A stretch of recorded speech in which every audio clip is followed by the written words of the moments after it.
Welcome to Keith Knight Don't Tread on Anyone and the Libertarian Institute. This is a summary and analysis of Winston Churchill's Second World War memoirs. He starts off in the preface. First book is titled The Gathering Storm. He says, "One day President Roosevelt told me that he was asking publicly for suggestions about what the war should be called. I said at once, the unnecessary war.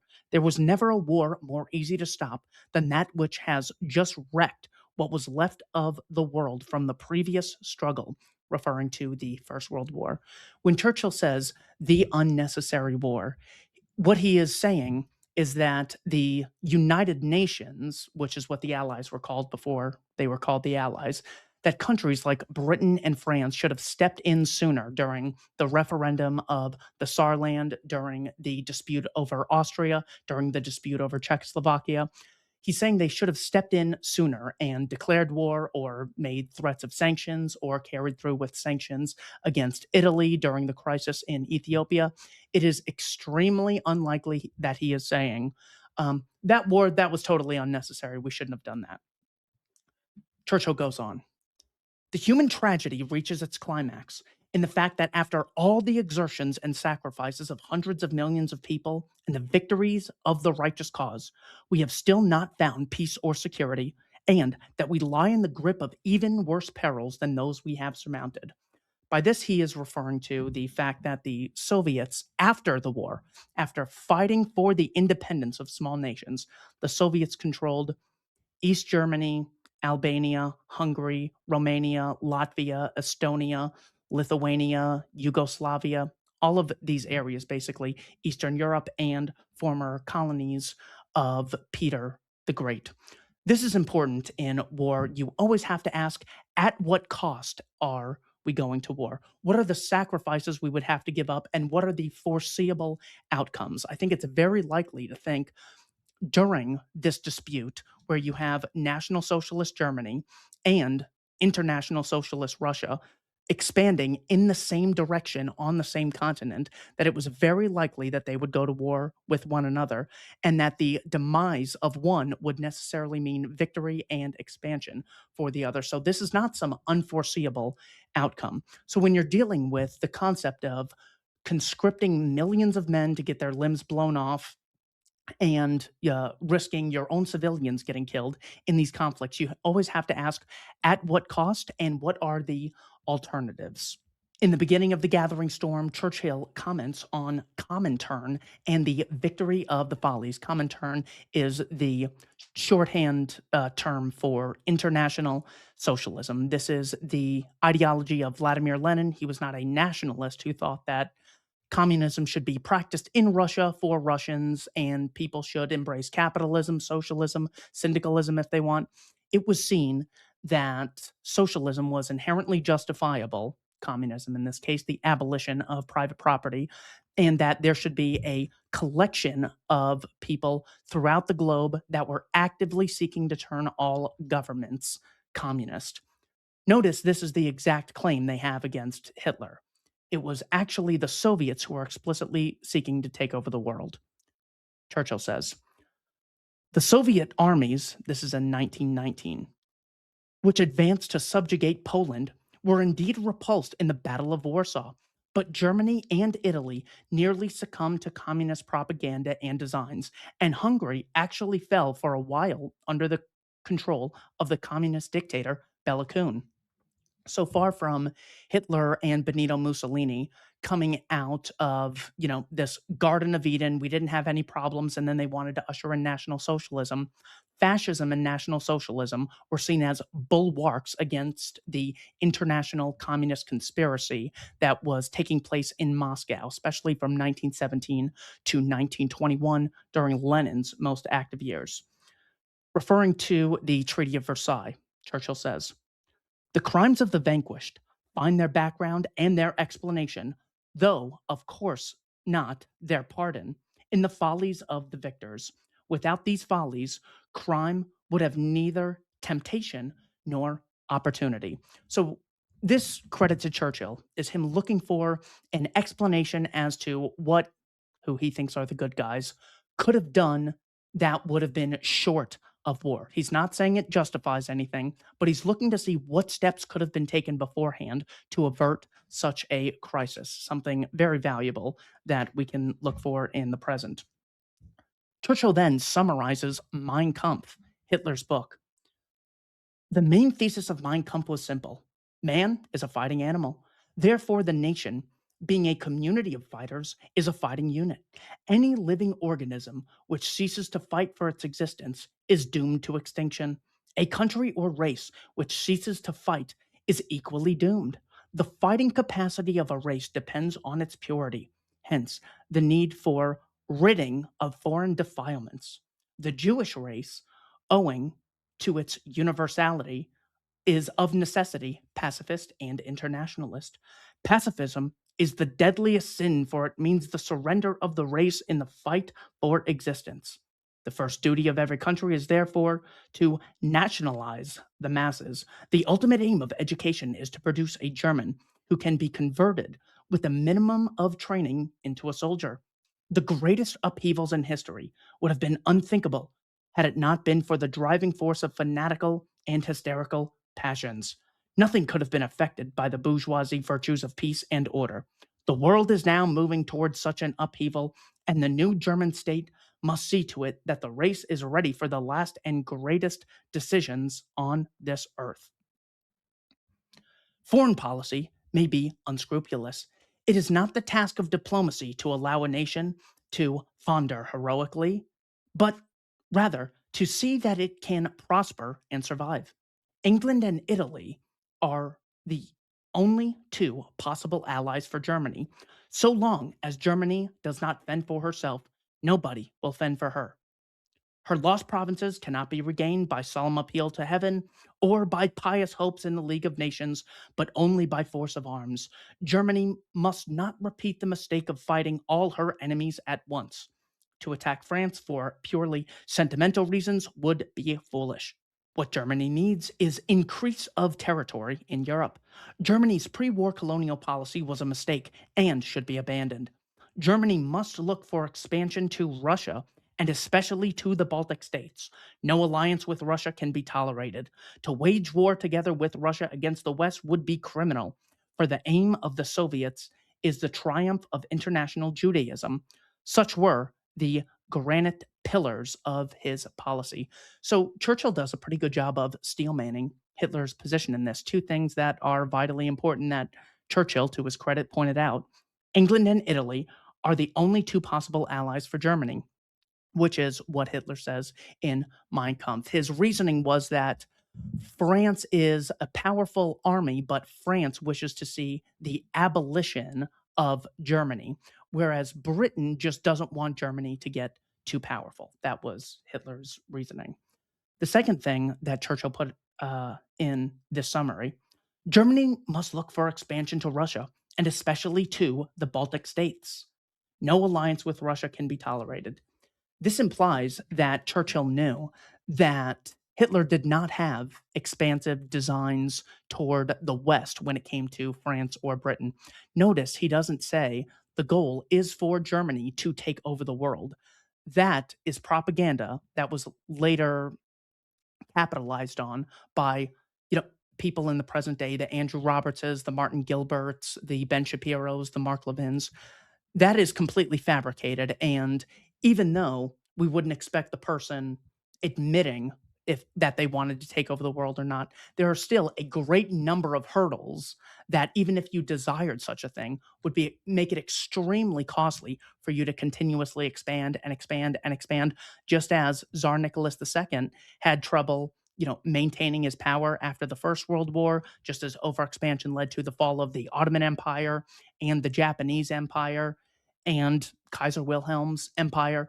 Over expansion can lead to your demise. So it's unlikely that Hitler actually sought to take over the world. Even if he attempted, it is unlikely that he would be successful.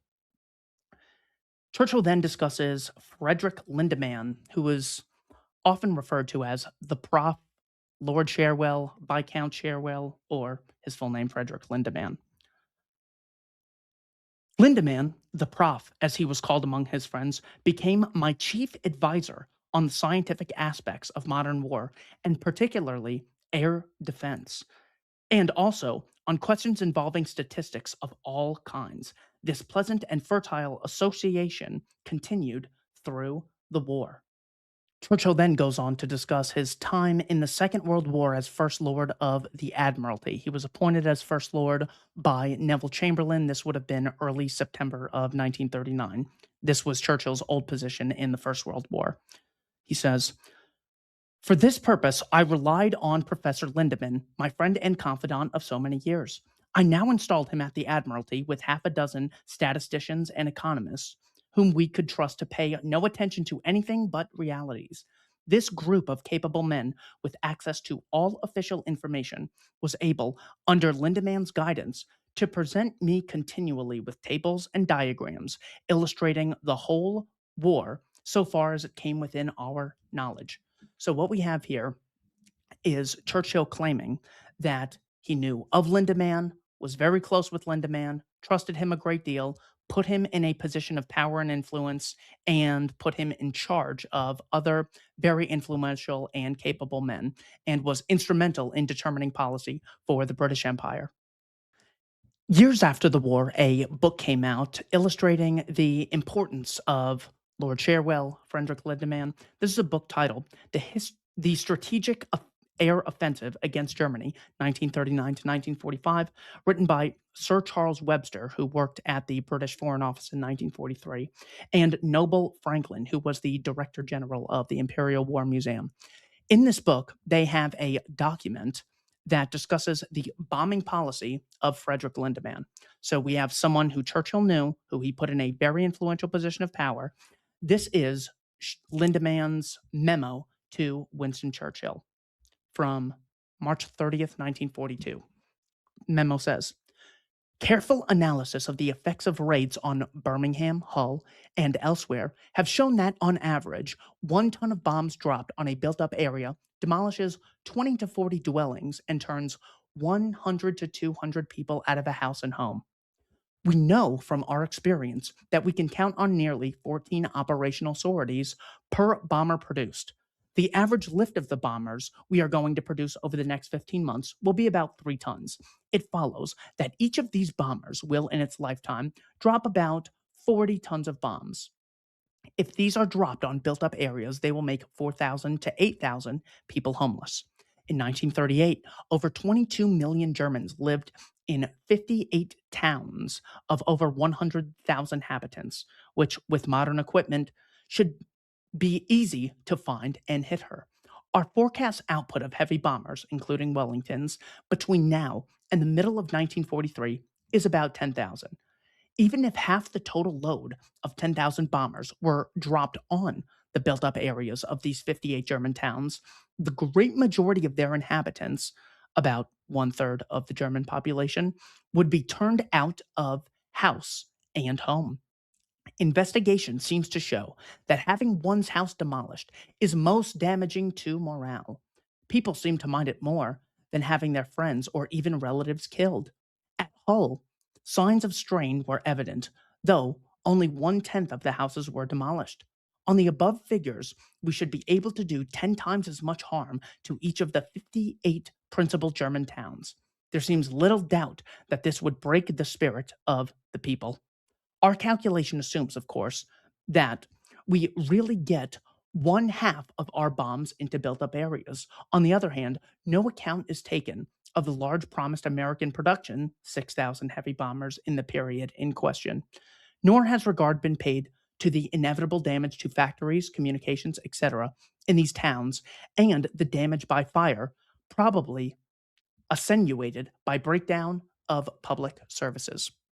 So it's clear that the project that they embarked on while the Germans were fighting on the Eastern Front was to wage war on the German civilian population. This is known as the dehousing plan.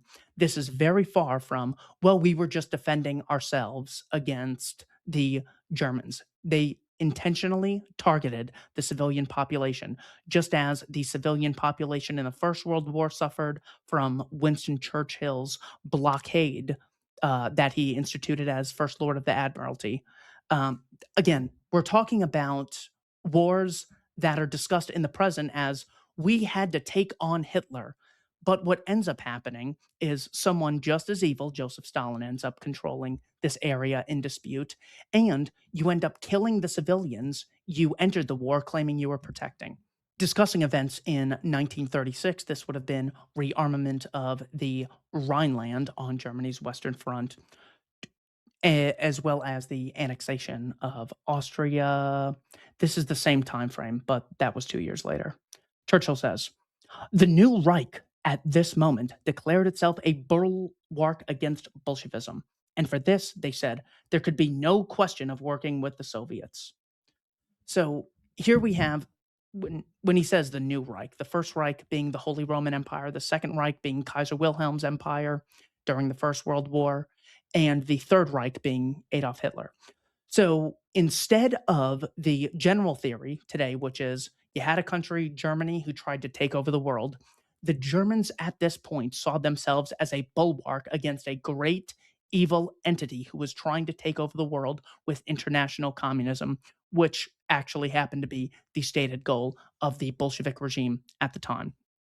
So this is a little different than these purely evil people sought to take over the world versus they saw themselves in the vulnerable position they were previously in 1919, waging war against communists on their own ground. They saw the expansive Soviet empire with the declaration to actually take over the world. They saw themselves as a bulwark defending against that. This is important because almost every time we face a conflict in the present, people will think, well, who are the good guys and who are the bad guys? My general thesis is that the bad guys tend to be the politicians in all countries, the good guys tend to be the civilian populations in all countries. But you also have to look at the constraints and incentives faced by the people who you consider to be the bad guys. That the vast majority of Germans saw themselves as engaged in a defensive war against the spread of Bolshevism and against the British Empire and French Empire, both of whom declared war on Germany September 3rd of 1939. Churchill goes on to discuss Lenin's Comintern policy. It is part of the communist doctrine and drill book, laid down by Lenin himself, that communists should aid all movements toward the left and help into office weak constitutional, radical, or socialist governments. These they should undermine and, from their falling hands, snatch absolute power and found the Marxist state.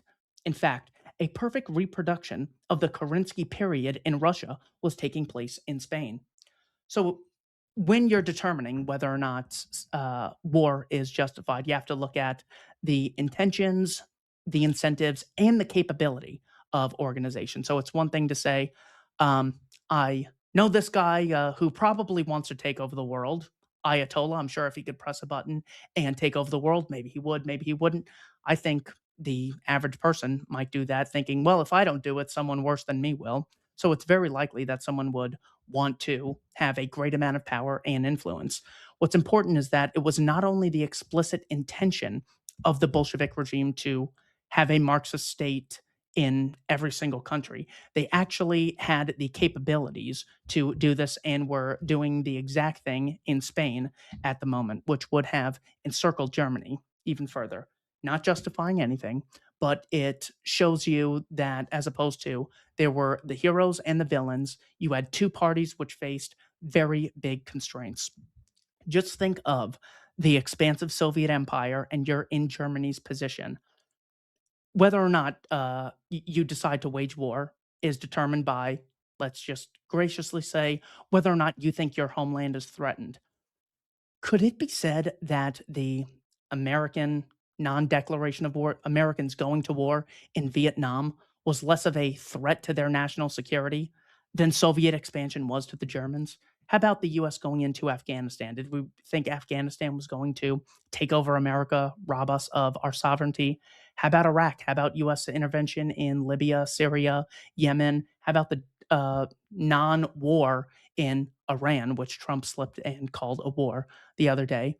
So when you look at the ease with which the United States regime goes to war, if they had been in Germany's position facing the Bolshevik Empire with only Poland separating you and them, it would have been very likely that almost any regime would have declared war June 22nd of 1941. Churchill then discusses a 1937 meeting with, I believe his name is pronounced Jacobin von Ribbentrop. And this would have taken place during what are generally referred to as Churchill's wilderness years. One day in 1937, I had a meeting with Herr von Ribbentrop, German ambassador to Britain.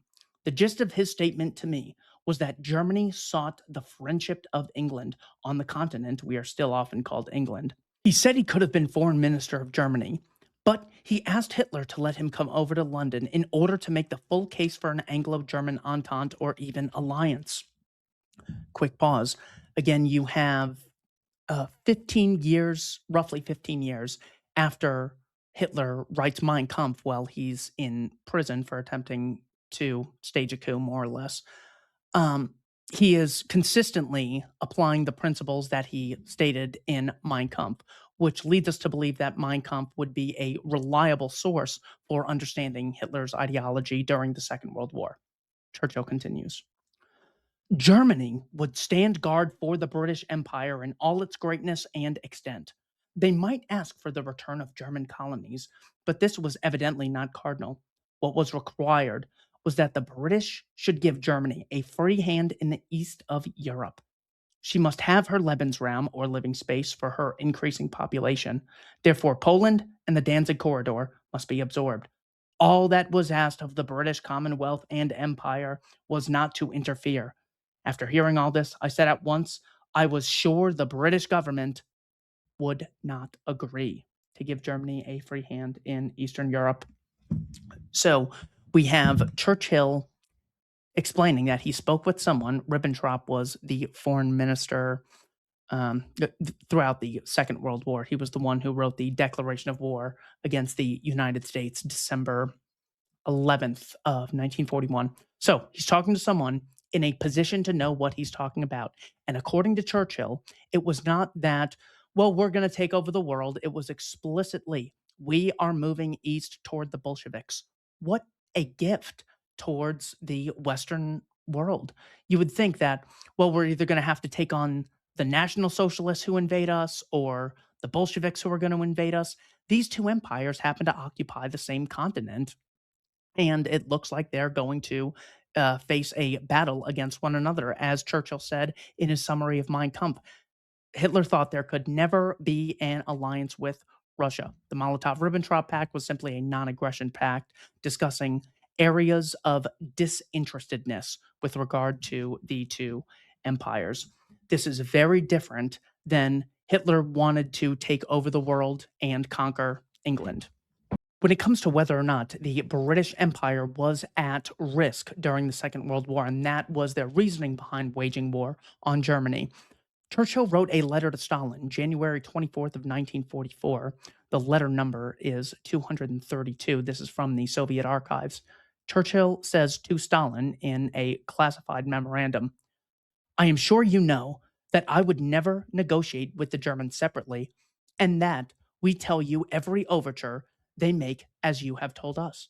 We never thought of making peace, even in the year when we were all alone and could easily have made one without serious loss to the British Empire and largely at your expense. Why should we think of it now when our triple fortunes are marching forward to victory? Stalin was worried that Churchill would make a separate peace with the Germans and then conspire against the Bolshevik regime. But if you think of Britain's position in, say, September 7th, 1940, during the Blitz on London, the British basically didn't know whether or not the Soviets would ever come into the war. And if they did come into the war, they didn't know which side that they would be on. They knew that the Soviet Empire didn't admire what they saw as the terrible imperialist, capitalist British Empire. And because of the Molotov-Ribbentrop Pact, they thought that it was very realistic that Stalin could have come in on the side of Hitler to take down the British Empire. So again, all of the people in high positions of power still faced very difficult constraints. Churchill then goes on to discuss the German invasion of Poland with Germany's attempt to reunite the Polish corridor and the city of Danzig. Danzig had been part of Germany going back to 1793 under the Kingdom of Prussia. According to Encyclopedia Britannica, was 95% German at this time, September 1st of 1939. This is in regard to the Polish guarantee and discussions with Romania, where the British Empire told the Poles that they would declare war if their independence the British would declare war in defense of Poland if Poland's independence were threatened. Churchill says, after the National Socialists invade, here was decision at last, taken at the worst possible moment and on the least satisfactory ground, which must surely lead to the slaughter of tens of millions of people. When Churchill says on the least satisfactory ground, that's very different than the revisionists that you hear today, like Ben Shapiro, who say, well, he invaded Poland. Of course we had to go in. At the time, by Winston Churchill, it was not seen as a great justification. Churchill wanted the declaration of war to take place over Czechoslovakia, even though the original dispute was over the Sudetenland, 1/5 of Czechoslovakia, which was mostly occupied by Germans. Czechoslovakia was a creation of the Treaty of Versailles, hadn't existed since the beginning of time, and they were just uprooting an entire civilization. And then after the war, after 380,000 deaths in Czechoslovakia and the city mostly in ruins, the state primarily in ruins, they didn't get their freedom. They were answering to the Bolshevik regime, just as was the case with Poland and the other countries in Eastern Europe.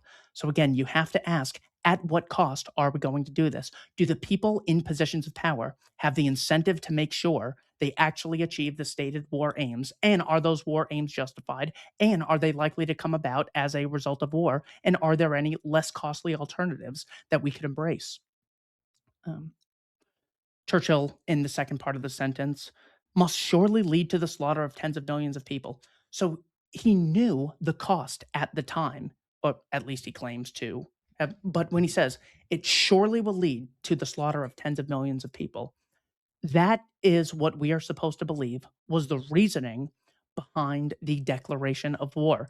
It was so vitally important that the city of Danzig answered to the government in Warsaw and not the government in Berlin that we're going to conscript tens of millions of men and get tens of millions of people slaughtered.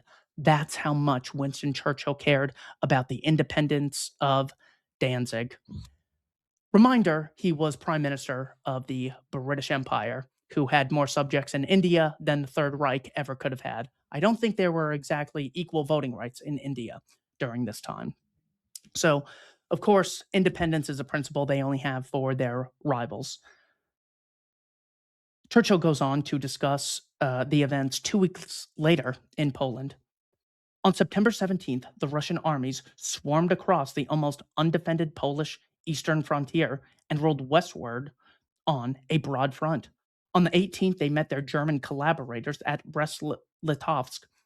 Here, in the previous war, the Bolsheviks, in breach of their solemn agreements with the Western Allies, had made their separate peace with the Kaiser's Germany and had bowed to its harsh terms. So, in other words, the Polish guarantee of independence would have required that the British Empire now declare war against the Soviet Union. So, if the war was about Polish independence, that obviously would have happened. There were also, I believe, the Hungarians also claimed certain portions. You know what? That might have been of Czechoslovakia. My mistake. So, if it's a war for Polish independence, you would immediately think that, well, now we're at war with the Soviet Union. What is a better explanation of Britain's reasoning behind declaring war against Germany is said on page 251 of Churchill's The Gathering Storm. Here is the wonderful unconscious tradition of British foreign policy. All our thoughts rest in that tradition today. I know of nothing which has occurred to alter or weaken the justice, wisdom, valor, and prudence upon which our ancestors acted. I know of nothing that has happened to human nature which in the slightest degree alters the validity of their conclusions. I know of nothing in military, political, economic, or scientific fact which makes me feel that we might not or cannot march along the same road. I venture to put this very general proposition before you because it seems to me that if it is accepted, everything else becomes much more simple. Observe that the policy of England takes no account of which nation it is that seeks the overlordship of Europe. The question is not whether it is Spain or the French monarchy or the French Empire or the German Empire or the Hitler regime. It has nothing to do with rulers or nations. It is concerned solely with whoever is the strongest or the potentially dominating tyrant. Therefore, we should not be afraid of being accused of being pro French or anti German. If the circumstances were reversed, we could equally be pro German and anti French. It is a law of public policy which we are following, and not a mere expedient dictated by accidental circumstances or likes and dislikes or any other sentiment. The question therefore arises, which is today the power in Europe, which is the strongest, and which seeks, in a dangerous and oppressive sense, to dominate? Today, for this year, probably for part of 1937, the French army is the strongest in Europe. But no one is afraid of France. Everyone knows that France wants to be left alone and that with her, it is only a case of self preservation. Everyone knows that the French are peaceful and overhung by fear. Not sure if the French colonies saw that. They are at once brave, resolute, peace loving, and weighed down by anxiety. They are a liberal nation with free parliamentary institutions. Germany, on the other hand, fears no one. She is arming in a manner which has never been seen in German history. So let's compare the dedication to Polish independence. That doesn't make a lot of sense because the British Empire did not declare war against the Soviets when they violated Polish independence. But if you look at what Churchill told the academic class in his own memoirs, In the Gathering Storm, that is a much better explanation as to what the war was actually over. Now, when Churchill is giving these, his equivalent of his fireside chats, his speeches, whether he was at the Admiralty, whether it was the dispute over Czechoslovakia or Austria, why didn't he just come out and say this? The important lesson is in warfare is that there is a huge incentive to lie, and there is a very small likelihood that politicians who, even if they're caught lying, will be brought to justice. The main reason being that you have to ask your population, either ask them voluntarily or get them to not forcefully resist you. Still have to maintain positive public opinion, whether you're a dictatorship. This way, people don't uh, resist you like Nicola Ceausescu in Romania. Um, the reason they lie is the cost they're asking you to bear is so extraordinarily high that they can't just say, well, we're going to war in order to make sure that Eastern Europe is ruled by the Soviets and not the Germans. They can't tell you that truth. Hitler knew it was the truth. Uh, we know this because of the 1937 meeting he had with Herr von Ribbentrop. He knew which direction the Germans were going. So the front, the lie is we care about the independence of nations. The British Empire that controlled 1/4 of the planet Earth cared about the independence of nations. But we can see that they didn't apply it consistently to the Polish question. So it's important to look at these memoirs as though you are an investigator trying to find statements against interests and catch your subject off guard when they leak the truth. So beware of that in the present. Politicians are very likely to lie about the reality of warfare because if they told you the truth, well, then you might not really care. They have to tell you Putin is going to take over Ukraine, then Eastern Europe, then Western Europe, then South America, then Mexico, then he's going to take over the United States of America. When the reality is, well, either the people in the Donbass will answer to the government in Kiev or they'll answer to the government in Moscow. And we're going to risk nuclear war over that. no one's going to get passionate about that. So wars are almost always based on lies. To the credit of Andrew Roberts, he wrote a book called The Last King of America, The Misunderstood Reign of King George III, where he makes quite the case that even the American colonists engage in quite a great deal of deception and what would you call it? Sensationalism in order to rally the American colonists against the British Empire. Um, Churchill then discusses the USSR invasion of Finland. This would have been the Soviet violation of Finnish independence. This would have been November of 1939. Churchill says, the Soviet demands were sweeping. The Finnish frontier on the Carolinian Isthmus must be moved back and considerable distance so as to remove Leningrad from the range of hostile artillery. The cession of certain Finnish islands in the Gulf of Finland, the lease of Finland's only ice-free port in the Arctic Sea, Petsamo, and above all, the leasing of the port of Ango and the entrance of the Gulf of Finland as a Russian naval and air base. Quick pause. As we're reading this, we have to remember that the average person in the present who justifies the Second World War is, well, Hitler was just taking over countries and you just can't let that happen. Well, then why declare war against the Germans and not the Soviets? Churchill continues. The Finns were prepared to make concessions on every point except the last. Last point would have been the leasing of the port of Hango at the entrance of the Gulf of Finland as a Russian naval and air base. With the keys of the Gulf in Russian hands, the strategic and national security of Finland seemed to them to vanish. The negotiations broke down on November 13th, and the Finnish government began to mobilize. On November 28th, Molotov was the Soviet foreign minister. On November 28th, Molotov denounced the non-aggression pact between Finland and Russia. 2 days later, the Russians attacked at 8 points along Finland's 1,000-mile frontier. And on the same morning, the capital, Helsingfors, was bombed by the Red Air Force.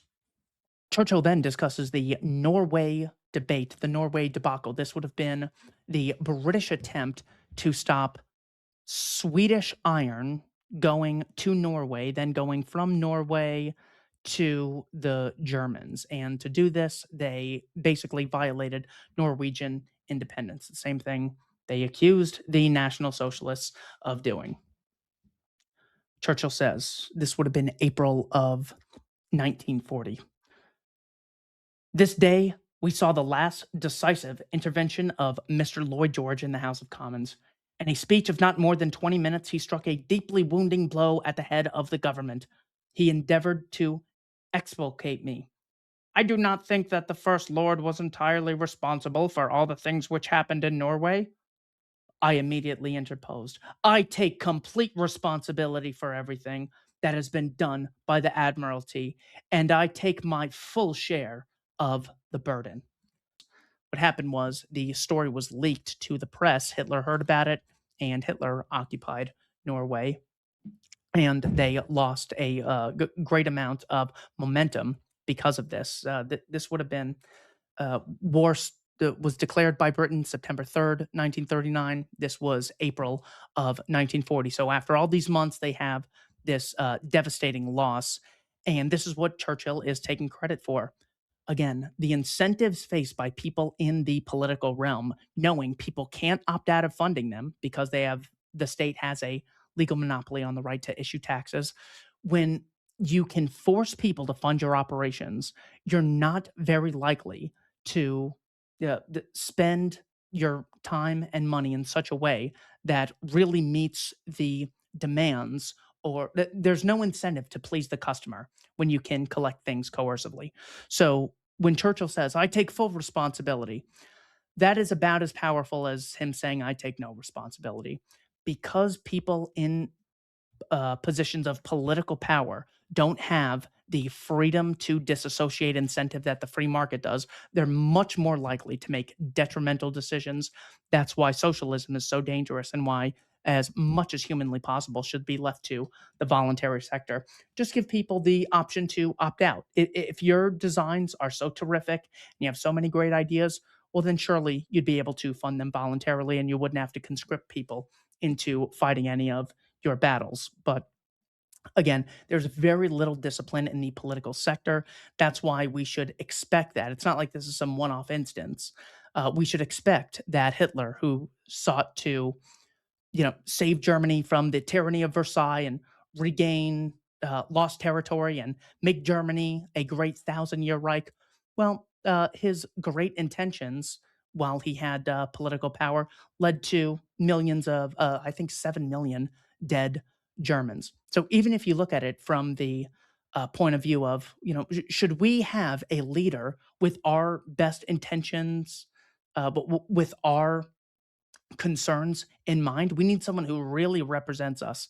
Even if they do that, once they have the political power, they don't have the incentive to listen to you or actually care about you. That's why even the most nationalist leaders will have detrimental effects on the population they claim to be protecting. After the British defeat in Norway, April of 1940, in May 8th, 9th, 10th, of 1940, Winston Churchill, David Margeson, Lord Halifax, and Neville Chamberlain have a meeting where they discuss who the next prime minister is going to be. And when Neville Chamberlain goes to King George, who he's going to say, hey, I spoke to Halifax or Churchill, and I recommend that you appoint them to be prime minister during the war. So Winston Churchill, the man leading the fight for democracy, was not democratically elected. Neither was Joseph Stalin, the other man fighting for democracy and the well-being of nations. So Churchill is appointed by the king. In May 10th, the National Socialists invade what are referred to as the Low Countries, as well as France. After the defeat of France in a short amount of time, Churchill discusses the British and French retreat, saying, a much disputed episode must now be examined. General Hadler, chief of the German General Staff, has declared that at this moment Hitler made his only effective direct personal intervention in the battle. He, therefore, according to Hadler, sent a message to Brunswick ordering the armored formations to be stopped, the points even taken back. Thus, says Hadler, the way to Dunkirk was cleared for the British Army.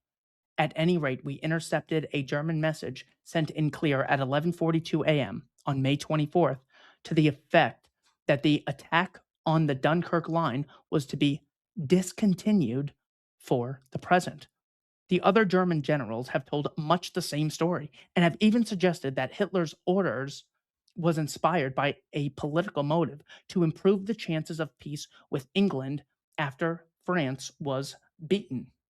Churchill then goes on to discuss the annexation that the Soviets engaged in when it came to the Baltic states along with Romania. On June 14th, this would have been 1940. On June 14th, the day Paris fell, Moscow sent an ultimatum to Lithuania accusing her and the other Baltic states of military conspiracy against the USSR and demanding radical changes of government and military concessions. On June 15th, Red Army troops invaded the country. Latvia and Estonia were exposed to the same treatment. Pro-Soviet governments must be set up forthwith and Soviet garrisons admitted into these small countries. Resistance was out of the question. The president of Latvia was deported to Russia, and Mr. Vyshinsky arrived to nominate a provisional government to manage new elections. In Estonia, the pattern was identical. On June 19th, Zandahov arrived to install a similar regime. On August 3rd through 6th, the pretense of pro-Soviet friendly and democratic governments was swept away, and the Kremlin annexed the Baltic states to the Soviet Union. Again, this is the country that we had to align with. So this is a response to the claim that, Well, we don't negotiate with terrorists. We're just so strong, we're just so powerful that we declare war on anyone who engages in any injustice. Well, the second you say, well, what about the Soviets who you teamed up with? What about Jabhat al Nusra, who you were palling around with in Syria? What about the Libyan Islamic Fighting Group? Well, then all of a sudden, the propaganda switches from we have an inherent duty to bring justice to the world to, well, look, our hands were tied. We had to team up with the Soviets. We had to team up with Al Qaeda in Syria and Libya. You got to be realistic about these things. But they never have the let's be realistic and weigh the costs and benefits of declaring war on the Third Reich. So that's a very important propaganda tool. They'll either say, you have to be realistic and look at the costs and benefits. We had to ally with Joseph Stalin and the Bolshevik regime. But in the case of Germany, Germany violated the independence of nations. We must go to war every single time that happens. Everyone must send their eldest son to fight and die in this battle for independence. Churchill continues. The Russian ultimatum to Romania was delivered to the Romanian minister in Moscow at 10 p.m. on June 26. The cession of Bessarabia and the northern part of the province of Bukovina was demanded, and an immediate reply requested by the following day. Germany, though annoyed by this precipitate action of Russia, which threatened her economic interests in Romania, was bound by the terms of the Ribbentrop-Molotov Pact of August 1939, which recognized the exclusive political interests of Russia in these areas of Southeast Europe. The German government therefore counseled Romania to yield. On June 27th, Romanian troops were withdrawn from the two provinces concerned, and the territories passed into Russian hands. The armed forces of the Soviet Union were now firmly planted on the shores of the Baltic and the mouth of the Danube. Churchill then discusses the situation in France, June of 1940. As early as June 1st, the president sent out orders to the War and Navy departments to report what weapons they could spare for Britain and France. The president he's referring to is Franklin Roosevelt. So this is in contrast to the view that America was isolationist until Pearl Harbor, December 7th of 1941. June 1st of 1940, the president was already conspiring with the French and British to enter the war on behalf of the United Nations against the Rome, Berlin, Tokyo axis. At the head of the American Army, as chief of staff, was General Marshall, not only a soldier of proved quality, but a man of commanding vision.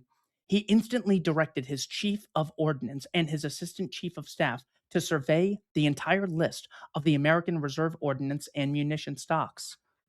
In 48 hours, the answers were given, and on June 3rd, Marshall approved the list. Here is the extent to which America got involved in June of 1940. This is what Godsod and Ben Shapiro call isolationist just sitting on your hands. The first list comprised 500,000 30 caliber rifles out of 2 million manufactured in 1917 and 1918 and stored in Greece for more than 20 years. For these, there were about 250 cartridges apiece. There were 900 field guns with 1,000,000 rounds, 80,000 machine guns, and various other items. Churchill is then meeting with his French counterparts. While we were sitting, Ambassador Kennedy, Joseph P. Kennedy, the U.S. ambassador to the United Kingdom, arrived with President Roosevelt's reply to an earlier appeal, which Reynaud, the Prime Minister of France at the time, had made to him on June 10th. Your message, he cabled, has moved me very deeply. As I have already stated to you and to Mr. Churchill, this government is doing everything in its power to make available to the Allied governments the material they so urgently require, and our efforts to do still more are being redoubled. Those, according to Churchill, are the words of Roosevelt to Prime Minister Paul Reynaud in June of 1940. Churchill goes on to discuss this cable. He, Franklin Roosevelt, had authorized Renaud to publish this message of June 10th with all that it implied, and now he had sent his formidable answer. If upon this France decided to endure the further torture of the war, the United States would be deeply committed to enter it. At any rate, it contained 2 points which were tantamount to belligerence. First, a promise of all material aid, which implied active assistance. Secondly, a call to go on fighting even if the government were driven right out of France. There was no authority under the American Constitution, except Congress, which would make any commitment of that nature. So Roosevelt withdrew the approval of Renaud to make this declaration public. But according to Churchill, the US president made 2 belligerent declarations to one of the belligerent fighters in this war. So this just goes to show the propaganda claim that what happens in the world is if you just sit on the sidelines, you get attacked, and then you're in a more vulnerable position than you would have been had you entered the war earlier. That's completely fake, and they always use World War II as, well, we were just sitting here, and then the war came to us, and then, we were in a worse position than we otherwise would have been. The reality is America emerged after the war as the strongest power because we stayed out of the war the longest. Churchill discusses the Home Defense Act. I believe the full title, I think he might say it in here, Defense of the Realm 1940. This was the emergency measures that the United Kingdom government placed on its own citizens. The claim is we go to war to preserve the freedoms and dignity of our homeland because there's a potential that our freedoms and our rights might be violated. So to do that, we engage in extreme, severe violations of the rights of our domestic population, but we're fending off something far worse, even though Churchill knew that Germany's desires were in the East and not against the British Empire. Here's what the British Empire did, basically declared war on its own civilian population. My colleagues had already felt it right to obtain from Parliament the extraordinary powers for which a bill had been prepared during the last few days. This measure would give the government practically unlimited power over the life, liberty, and property of all His Majesty's subjects in Great Britain. In general terms, the law of the powers granted by Parliament were absolute. The act was to include power by order in council to make such defense regulations, making provision for the requiring persons to place themselves, their services, and their property at the disposal of His Majesty as to appear to him to be necessary or expedient for securing the public safety and defense of the realm, the maintenance of public order, or the efficient prosecution of any war in which His Majesty may be engaged for the maintaining supplies or services essential to the life of the community. It's extremely dangerous when you write anyone such a blank check, let alone the people who are claiming to protect you in this. When someone's claiming to be doing you a favor, make sure you can opt out of it just on the off chance they're doing themselves a favor under the guise of doing you a favor. In regard to persons, the Minister of Labor was empowered to direct anyone to perform any service required. Forced labor would be slavery. Both the Commons and the Lords, with their immense conservative majorities, passed it unanimously through all its stages in a single afternoon, and it received the royal assent that night. Claiming that there's a potential rights violation in the future from Germany, which Hitler knew was not the case, he completely stripped all the British people of their rights because he was able to lie to them and scare them into doing so. That is the dangers that happen when you recognize the state having a right to declare war on your behalf under the guise of doing you some great favor. Here, Churchill just mentioned this passively, and I thought it was important to show the disparity between how people view the voluntary sector, the free market, and how people see the political sector. Men and women toiled at the laths and machines in the factories till they fell exhausted on the floor. and had to be dragged away and ordered home while their places were occupied by newcomers ahead of time. So, for all the claims that, well, we need a really big government to protect the workers, the British government at the time was enslaving men to fight in a war that Churchill knew was based on the lie of Polish independence, getting them killed in the most dangerous situations. And on the home front, he's working people till the point where they pass out. Yet we're told we need the government so we could have the state regulate voluntary commercial interactions between consenting adults. Page 320. Churchill mentions the events of the RMS Lancastria. The 20,000-ton liner Lancastria, with 5,000 men on board, was bombed just as she was about to leave. Upwards of 3,000 men perished. The rest were rescued under continued air attack by the devotion of the small craft. When this news came to me in the quiet cabinet room during the afternoon, I forbade its publication, saying, "The newspapers have got quite enough disaster for today at least." I intended to release the news a few days later, but events crowded upon us so black and so quickly that I forgot to lift the ban, and it was some time before the knowledge of this horror became public. So, again, some lies are explicit and others are lies by omission. When you don't tell the population you claim to be protecting the true costs of the war, that is a lie. Whether you say, well, it's going to cost 1, 2, maybe 3 lives, or whether it's going to cost 20 million lives, well, that's going to change how the population determines whether or not it's worth going into this conflict. So governments will constantly um, diminish the realities of the costs and heavily amplify the benefits, both fabricated and real.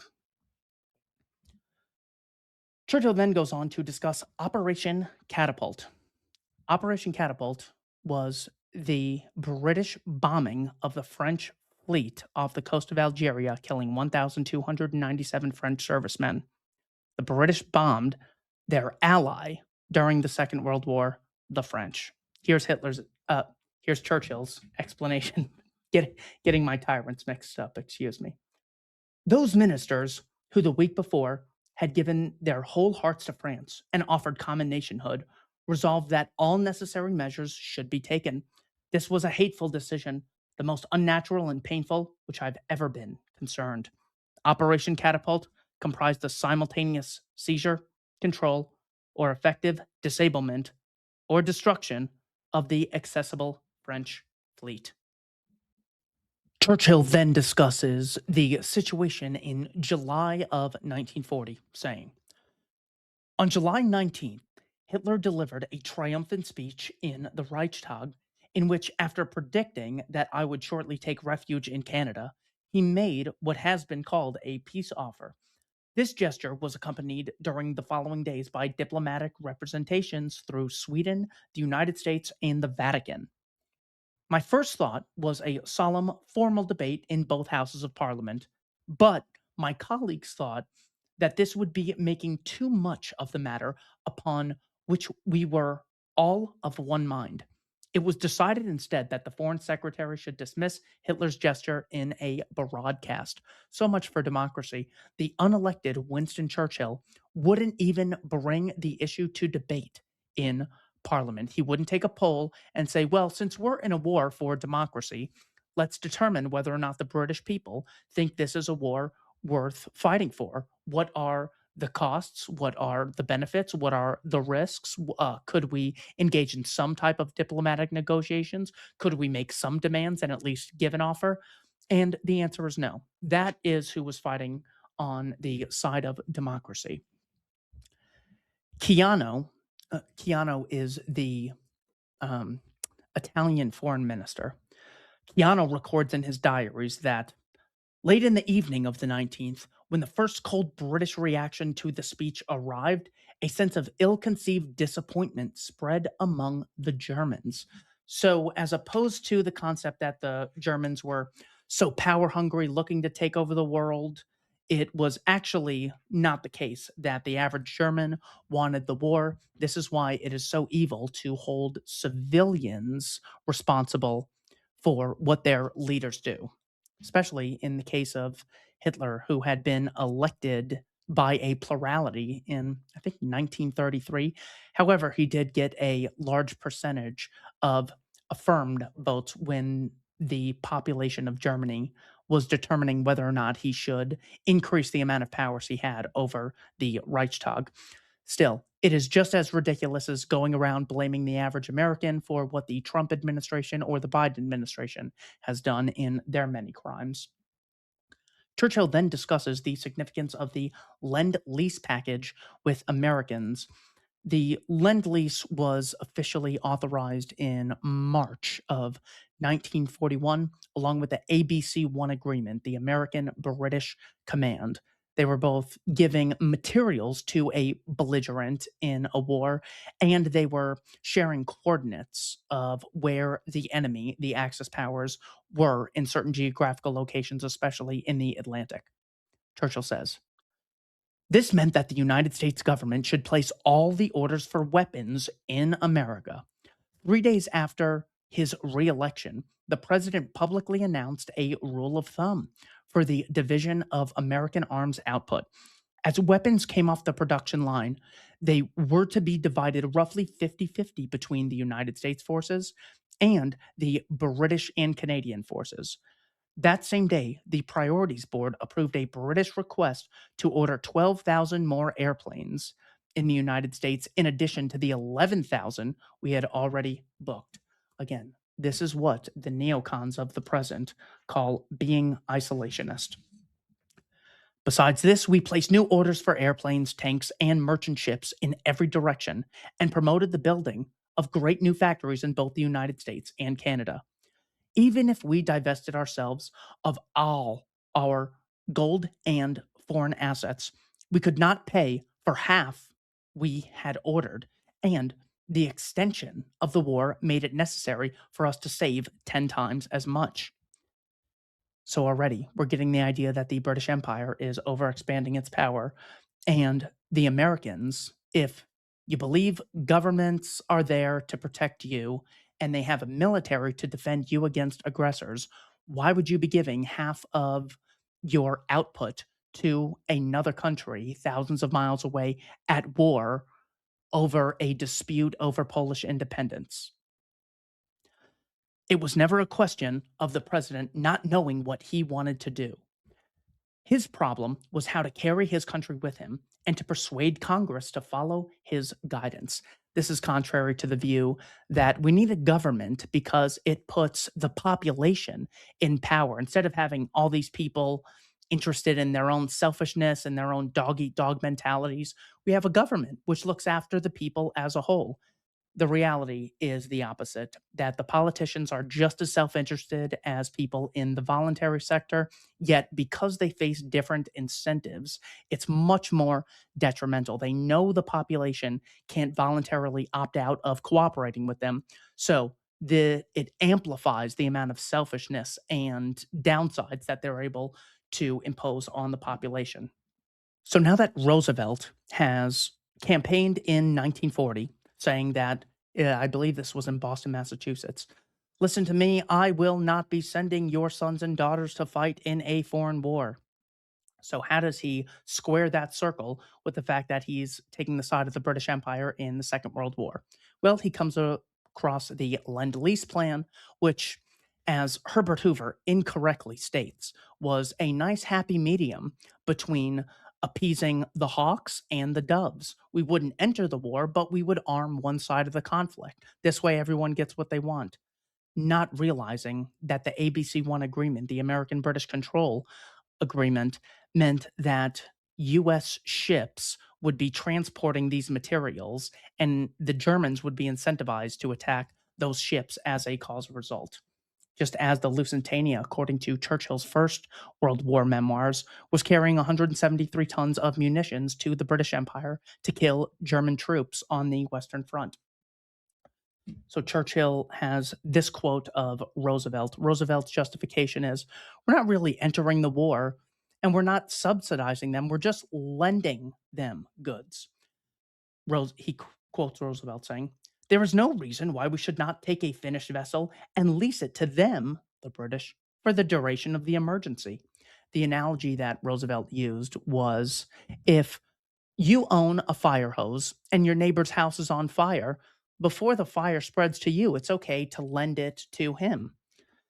Notice the bait and switch. He says, well, it would be okay for me to do with my hose what I think is in my best short term and long term interest.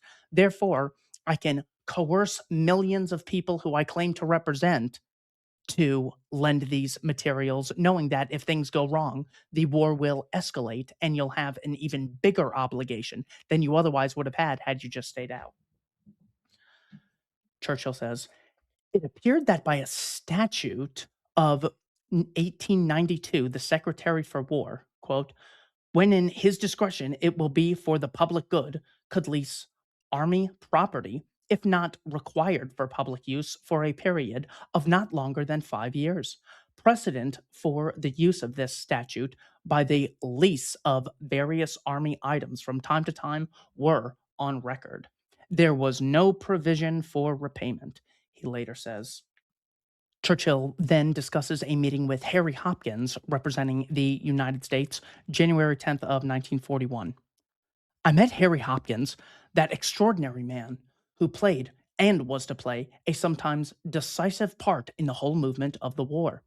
With gleaming eye and quite constrained passion, he said, quote, the president is determined that we shall win the war together, make no mistake about it. He has sent me here to tell you that at all costs and by all means he will carry you through no matter what happens to him. There is nothing that he will not do so far as he has human power. That is what the neocons call isolationist, sitting on the sidelines, doing nothing, and then America was attacked out of nowhere at Pearl Harbor. Churchill goes on to explain American involvement when it comes to which areas of the globe Franklin Roosevelt will hold the United States responsible for patrolling. It has been said, whoever possesses Iceland holds a pistol firmly pointed at England, America, and Canada. It was upon this thought that, with the concurrence of its people, we had occupied Iceland when Denmark was overrun in 1940. And in April 1941, we established bases there for our escort groups and aircraft. Thence, we extended the range of the surface escorts to 35 degrees west. Great news arrived at the beginning of April. The president cabled me on April 11th that the United States government would extend their so called security zone and patrol areas, which had not been in effect since very early in the war, to a line covering all North Atlantic waters west of about longitude 26. For this purpose, he proposed to use aircraft and naval vessels working from Greenland, Newfoundland, Nova Scotia, the United States, Bermuda, and the West Indies, with possibly a later extension to Brazil. He invited us to notify him in great secrecy of the movement of our convoys so that our patrol units can seek out any ships or planes of aggressor nations operating west of the line of security zones. The Americans, for their part, would immediately publish the position of possible aggressor ships or planes when located in the American patrol area. For those watching, here is the United States, and here is where they were going to extend the patrol zone. You're almost touching the tip of Africa going to Portugal. So apparently, Roosevelt did not have enough problems when it came to the Great Depression. He's like, well, this is all taken care of. We're fixing this, even though the New Deal he promised would resolve the issues of the Great Depression, ended up creating the double dip recession of 1937, and unemployment jumped back up to 20%. He said, well, we just don't have enough problems. We have to get involved in this war and divert more resources away from solving people's actual issues and meeting consumer demand and creating jobs on the domestic front. We should probably enter this war and get hundreds of thousands of working class people killed because he is a great defender of the working class. Churchill continues to explain American involvement. Under this declaration, United States warships would patrol the waters of the Western Hemisphere and would incidentally keep us informed of any enemy activities therein, reporting the location of German ships, and people still say that America was not involved until Pearl Harbor. In a broadcast on May 27th, the very day that the Bismarck was sunk, the president declared, "It would be suicide to wait until they, the enemy, are in our front yard. We have accordingly extended our patrol in North and South Atlantic waters." At the conclusion of this speech, Mr. Roosevelt declared a, quote, "unlimited national emergency," end quote. The president now made another important move. He decided to establish a base in Iceland. It was agreed that the United States forces should relieve the British garrison. Thereafter, American convoys, escorted by American warships, ran regularly to Reykjavik. And although the United States were still not in the war, they admitted foreign ships to the protection of their convoys. Just a reminder for those who believe that, well, Germany was ready to take over the world and they were going to expand into America, Hitler had the British forces surrounded at Dunkirk. If you look at this map that Churchill provides, right at the tip of France, he had hundreds of thousands of British and French troops there. And instead of killing them, instead of driving them into the sea and then invading Great Britain, he actually has the July 19th, 1940 appeal to Great Britain, attempting to give a peace offer, not because Hitler was so good, because he wanted war with the Bolshevik regime in the East. Churchill then discusses the coup that was staged in Yugoslavia. This would have been March of 1941. After reflection, after reflecting alone at Chequers on the Sunday night upon the trend of discussions in the War Cabinet that morning, I sent the following message to Mr. Eden. We have done our best to promote Balkan combination against Germany. It was our aim to animate and combine Yugoslavia, Greece, and Turkey. So again, this is Churchill trying to get other countries into the war on behalf of the British Empire. This is very different from the theory that, well, what happens is people have desires, and then with their desires, they go to the government and try to get those desires enacted into reality. It's just the opposite. It's the politicians having their own selfish aims and then dragging the populations in against their will.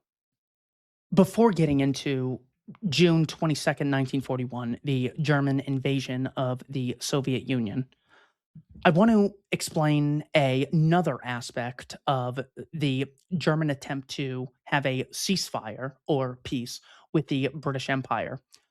Here is how Hitler described Rudolf Hess, September 1st of 1939. Should something happen to me in this struggle, then my immediate successor shall be Party Comrade Goring. Should anything happen to Party Comrade Goring, then his successor shall be Party Comrade Hess.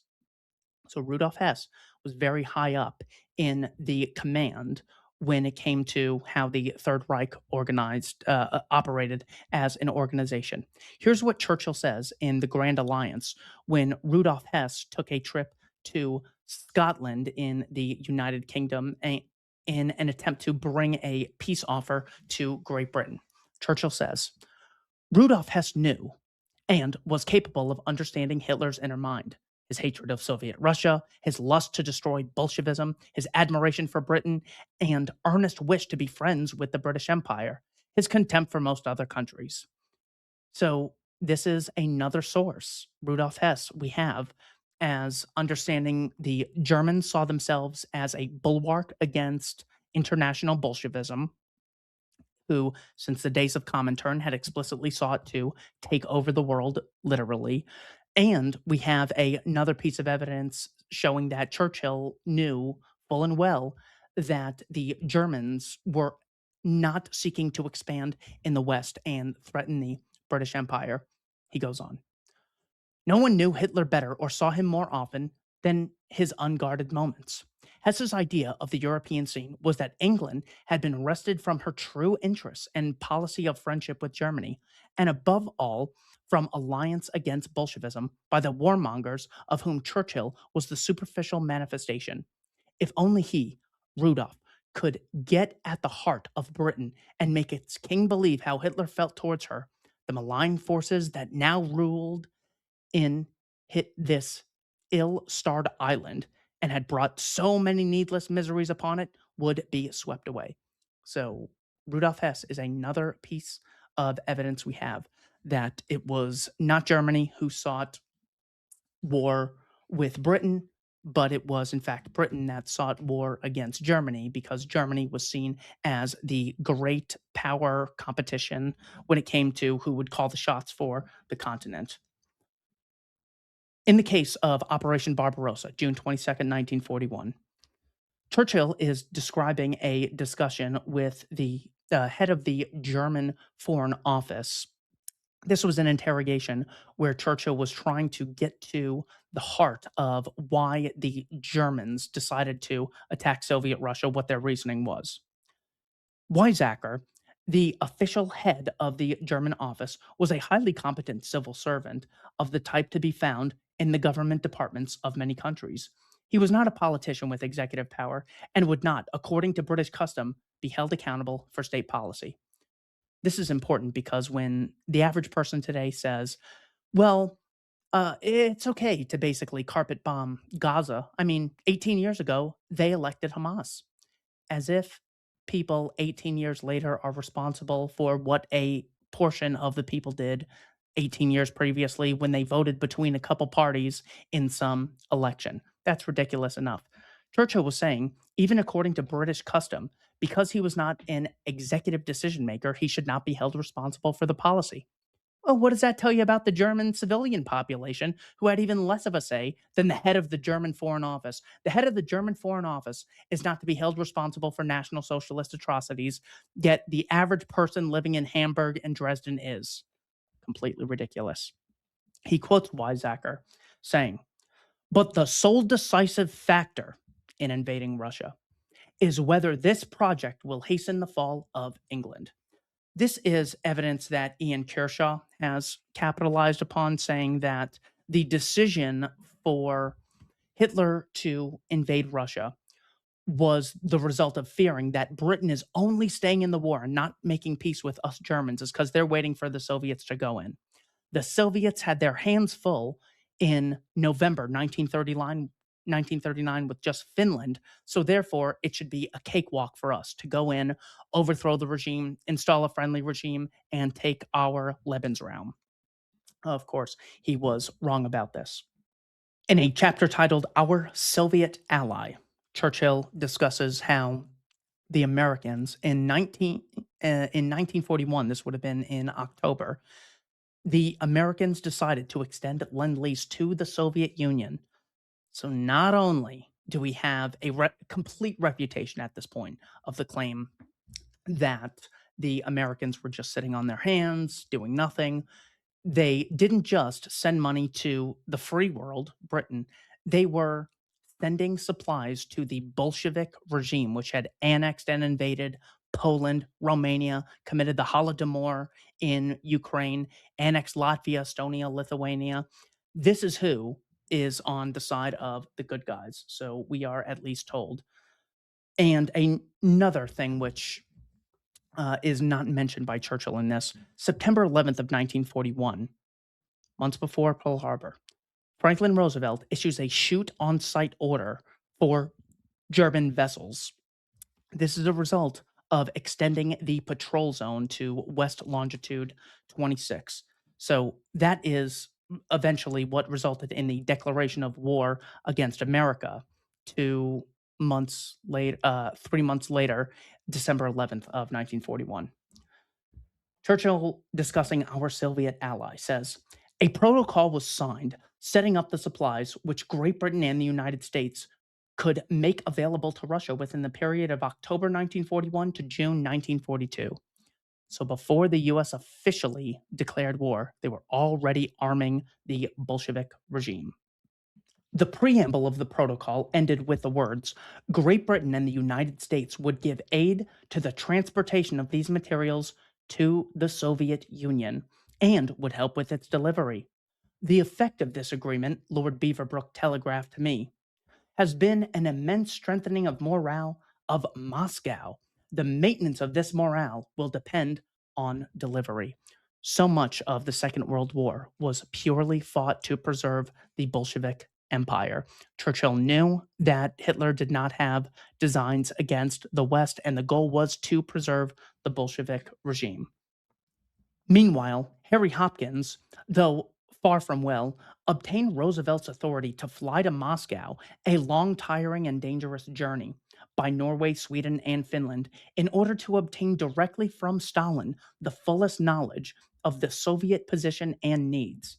He was to join the Prince of Wales at Scapa.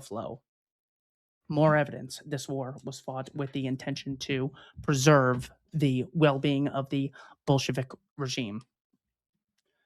Churchill then talks about the Atlantic Charter, listing the 8 claims of the Atlantic Charter. This would have been in August of 1941. I'm sorry, it doesn't go in chronological order. It actually even gets worse.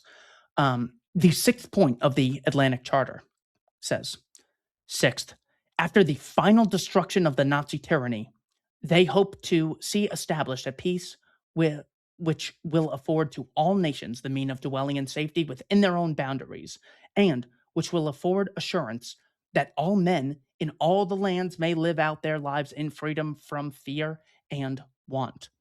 The profound and far reaching importance of what came to be called the Atlantic Charter was apparent. The fact alone of the United States, still technically neutral, joining with a belligerent power in making such a declaration was astonishing. For several months, the British and American governments had been acting toward Japan in close accord. At the end of July, the Japanese had completed their military occupation of Indochina. To add point to these proposals, an executive order was issued freezing all Japanese assets in the United States. This brought all trade to a standstill. The British government took simultaneous action, and 2 days later, the Dutch followed. The adherence of the Dutch meant that Japan was deprived at a stroke of her vital oil supplies. So, after the British Empire violated the independence of 25% of planet Earth and then violated the independence of Norway in April of 1940, they then staged a coup in Iran. Churchill says, the creation of a major supply route to Russia through the Persian Gulf became our prime objective. With a friendly government in Tehran, ports were enlarged, river communications developed, roads built, and railways constructed. Starting in September 1941, this enterprise begun and developed by the British Army and presently to be adopted and expanded by the United States, enabled us to send to Russia over a period of 4.5 years 5 million tons of supplies. This was only a portion of the supplies. The transportation route was through Russia. Through the Arctic, they were also sending shipments, and the U.S. was sending shipments to the Vladivostok port. Thus ended a brief and fruitful exercise of overwhelming force against a weak and ancient state. So they annexed Iran for the sake of independence of small nations. Churchill then quotes Donald Nelson, the executive director of American war production. Nelson says, the president was convinced that the concept of our industrial capacity must be completely overhauled. He directed the fulfillment of a munitions schedule calling for 45,000 combat aircraft, 45,000 tanks, 20,000 anti-aircraft guns, 14,900 anti-tank guns, and 500,000 machine guns in 1942. These remarkable figures were achieved or surpassed by the end of 1943. In shipping, for example, new tonnage built in the USA was as follows. 1942, 5.3 million tons. 1943, 12.3 million tons. All of these are scarce resources that could be used domestically, were built and then sent to foreign lands to fight a war that was not in the interest of the United States. The United States was not threatened by any of the Axis powers. That's why Roosevelt had to freeze Japanese assets and intentionally provoke a war with Japan. I was also much disturbed by the reports which Mr. Eden had brought back with him from Moscow of Soviet territorial ambitions, especially in the Baltic states. So, in the midst of the war for the independence of small nations, he finds out that his ally, Joseph Stalin, actually had territorial ambitions. Now, is anyone to believe that this was not foreseeable? The explicit goal of Comintern is communism all over the globe. They had already committed atrocities with Stalin's purges. They had invaded Poland in 1919. They were funding a revolution in Spain. They were teaming up with the Chinese communists, attempting to spread communism in China and Asia. And he's surprised that Stalin had territorial ambitions. These were conquests of Peter the Great and had been for 200 years under the Tsars. Since the Russian Revolution, they had been the outpost of Europe against Bolshevism. Again, going outside of chronological order, I'm just trying to follow the order that Churchill puts them in. He mentions the September 2nd, 1940 destroyers for bases deal with the Americans. So if you'll remember, June 1st of 1940, Roosevelt makes a secret declaration to Prime Minister Renaud of France and Prime Minister Winston Churchill that the United States will fight in the war on their behalf, either fight or send them military aid and supplies. So here is Churchill talking about more than 2 years before the official U.S. entrance, the Destroyers for Bases Agreement. Under the president's policy of all aid to Britain short of war, much has been done for us. We had acquired 50 old destroyers and 10 American revenue cutters. In exchange, we had given the invaluable West Indies bases, but the vessels were now sadly missed by our ally. After Pearl Harbor, the Pacific pressed heavily on the United States Navy. Now, I consider this next part to be maybe the most shocking part of Churchill's memoirs. He is discussing a meeting that he had with Harry Hopkins and George Marshall in April of 1942. The memo reads, Western Europe is favored as a theater in which to stage the first major offensive by the United States and Great Britain. Only there could their combined land and air resources be fully developed and the maximum support given to Russia. Again, this is Harry Hopkins and George Marshall in a memorandum approved by President Roosevelt to Winston Churchill. The memo goes on. This may have to be put into effect as an emergency measure, either A, to take advantage of a sudden German disintegration, or B, as a sacrifice to avert an imminent collapse of Russian resistance. More evidence that they prioritize preserving the Bolshevik Empire rather than how do we protect the freedoms of people in Great Britain? How do we protect the freedoms and rights of people in America? The priority came once they lied us into the war and engaged in all the sensationalism to get people on board. Then the top priority came preserving the Bolshevik Empire in a war for the rights of small nations. Churchill himself says, our first imperial obligation was to defend India from the Japanese invasion, by which it seemed was already menaced. Again, 338 million people in India at the time did not have independence from the British Empire, yet the British Empire, we're told, is ushering in freedom and independence for everyone else. Churchill then discusses the bomber offensive. According to the Secretary of the Air Ministry, J.M. Spate, it was Britain in May of 1940 who first started bombing civilians. They also targeted, stationary warships in the case of Operation Catapult off the coast of French Algeria when Britain attacked France. Here's how Churchill discusses the bomber offensive and the rationale behind not doing the invasion of France, which didn't take place until June of 1944. He says, we have to put that off And I'm going to have to tell Stalin about this. He's not going to be happy. We're going to have to make some concessions, Churchill says in the chapter titled Moscow, the First Meeting. This would have been in August of 1942. We then passed on to the bombing of Germany, which gave general satisfaction. Stalin emphasized the importance of striking at the morale of the German population.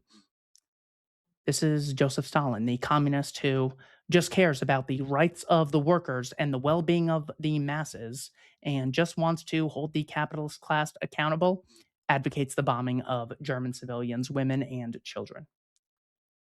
He, Stalin, said he attached the greatest importance to bombing and that he knew our raids were having a tremendous effect in Germany. After this interlude, which relieved the tension, Stalin observed that from our long talk, it seemed that all we were going to do was no sledgehammer, no roundup, code names for invasion of continental Europe, and pay our way by bombing Germany. The decision to bomb German civilians was made at the behest of Joseph Stalin. That's who Churchill did it for. Remember, it is inherently immoral for an employer to voluntarily offer someone a job in exchange for money. But murdering hundreds of thousands of members of the working class, nothing wrong with that at all. Churchill then discusses the Casablanca Conference in, this would have been January of 1943. In a report to the War Cabinet, I made the following suggestion. I should be glad to know what the War Cabinet would think of our including in this statement a declaration of the firm intention of the United States and the British Empire to continue the war relentlessly until we have brought about unconditional surrender of Germany and Japan. There is a school of thought, both in England and America, which argues that the phrase prolonged the war and played into the dictator's hands by driving their peoples and armies into desperation. So instead of saying, here are our specific goals, once those are met, once the Germans agree to those, then we will stop the bombing of civilians throughout Germany. But that was not it. They just wanted unconditional surrender. So if you're on the other side of that agreement saying, I'll only stop bombing you if you promise to agree to whatever obligations I put on you in the future. Well, if that's being said to you by the same organization that's dropping bombs and engaged actively in a dehousing policy, well, you're probably going to think this would be really, really bad if I just gave these people a blank check. So it increases the likelihood. It creates the incentive for the Germans and the Japanese to fight till the bitter end if they have so much to lose on the other side. Whereas if they had just made specific claims, the people would have been able to maybe weigh the cost of benefits. There would have likely been more resistance by Germans against Hitler in hopes of getting a peace or a ceasefire with the British Empire. But Churchill did not care about the civilian populations either of Britain or Germany. Churchill then discusses the capture of Mussolini. This would have been in 1943. Originally, the plan was the fight in the Mediterranean against Rommel's armies in North Africa, defeating them in the Battle of El Alamein. That is what Churchill says was the turning point of the war in Egypt, and then to go into Italy, and then to go into France, and then expand into Germany and end up at Berlin, meeting the Soviets who would be coming from the other side. Summarizing the situation with Mussolini, Churchill says, thus ended Mussolini's 21-year dictatorship in Italy, during which he had raised the Italian people from the Bolshevism into which they might have sunk in 1919 to a position in Europe such as Italy had never held before. So he's conceding that Mussolini, far from being someone who ushered in fascism as a result of his inner bigotry, Mussolini was a socialist his entire life and just hated the thought of the different type of international socialism, which the Russians were trying to usher in Italy. He was actually engaged in defending his homeland in 1919. A new impulse had been given to the national life. The alternative to his rule might well have been communist Italy, which would have brought perils and misfortunes of a different character both upon the Italian people and Europe. Credit to Churchill for actually engaging in a cost benefit analysis of whether or not it's worth befriending some regimes or excusing some people in power. Imagine if you're in that situation. People just erroneously think that, well, the German people had all the choices in the world. And after looking at tons of people and tons of options, they all went with Adolf Hitler because they all just hated Jews. That was not the case. They had very few options and they saw an expanding Bolshevik empire on their Eastern Front. Churchill again mentions the strategic bombing of Germany, saying, "Our strategic bombing from Britain forced the enemy to divert great numbers of men and masses of material to defend their homeland. These were not negligible contributions to the Russians on what they had every right to call the First Front." Churchill then discusses the Arctic convoys. So, again, aid to Russia is going through Iran, through the Arctic, and to Vladivostok, coming in on multiple geographical areas. In this arduous work, the merchant navy lost 829 lives, while the Royal Navy paid still a heavier price. Two cruisers and 17 other warships were sunk, and 1,840 officers and men died. The 40 convoys to Russia carried a huge total of 428 million pounds worth of material, including 5,000 tanks and over 7,000 aircraft from Britain alone. More evidence there was significant aid given to the Soviet Empire during this war. Sean McMeekin argues that this aid was instrumental in the Soviets gaining victory against the Germans. I think he makes an excellent case for that in a book titled Stalin's War. But also, when Churchill mentions that there were 1,840 officers who had died, this was in an explicit operation to give aid to the Soviet Union. 1,800 deaths as a result of this. If one person dies on an assembly line in the private sector, everyone's up in arms, sometimes correctly so. But then the response is, oh, see, this is why we need a state to regulate. But then governments kill hundreds of thousands, kill millions of members of the working class, and they say, well, I think the government actually needs more power. We need to tax the rich even more. There are no consistent standards once people accept the legitimacy of socialism to any degree. Churchill then discusses the Tehran meeting that he had with Franklin Roosevelt as well as Joseph Stalin. He's talking about a dinner that he was at with Stalin. Stalin said he understood the importance of the decision and the difficulties inherent in carrying it out in the invasion of mainland Europe, trying to get the Germans fighting on two fronts, the same way they were able to defeat Germany in the First World War. He, Stalin, was entirely agreeable to the staffs collaborating with the object of devising joint cover and deception schemes. In wartime, I said, truth is so precious that she should always be attended by a bodyguard of lies. Stalin and his comrades greatly appreciated this remark when it was translated, and upon this note, our formal conference ended gaily. So, again, Churchill says he's quoting himself in this meeting. In wartime, truth is so precious that she should always be attended by a bodyguard of lies. The immediate thought by someone reading this favorably will say, well, yeah, he's talking about you gotta lie to the Nazis to defeat the Nazis. But in the case of the RMS Lancastria, we previously mentioned he was also lying to the British population. The entire war was based on a lie, claiming it was for Polish independence, but there was never a declaration of war against the Soviet Union on September 17th, 1939, when the Soviet Union violated Polish independence. So you assume that you're giving the government the power to lie to just the enemies, not realizing they consider you to be the enemy when you behave or think in a way that's inconvenient for them, because they too are also selfish actors who just face different incentives than the average person operating in the free market. Churchill then discusses the Battle of Warsaw in September of 1944.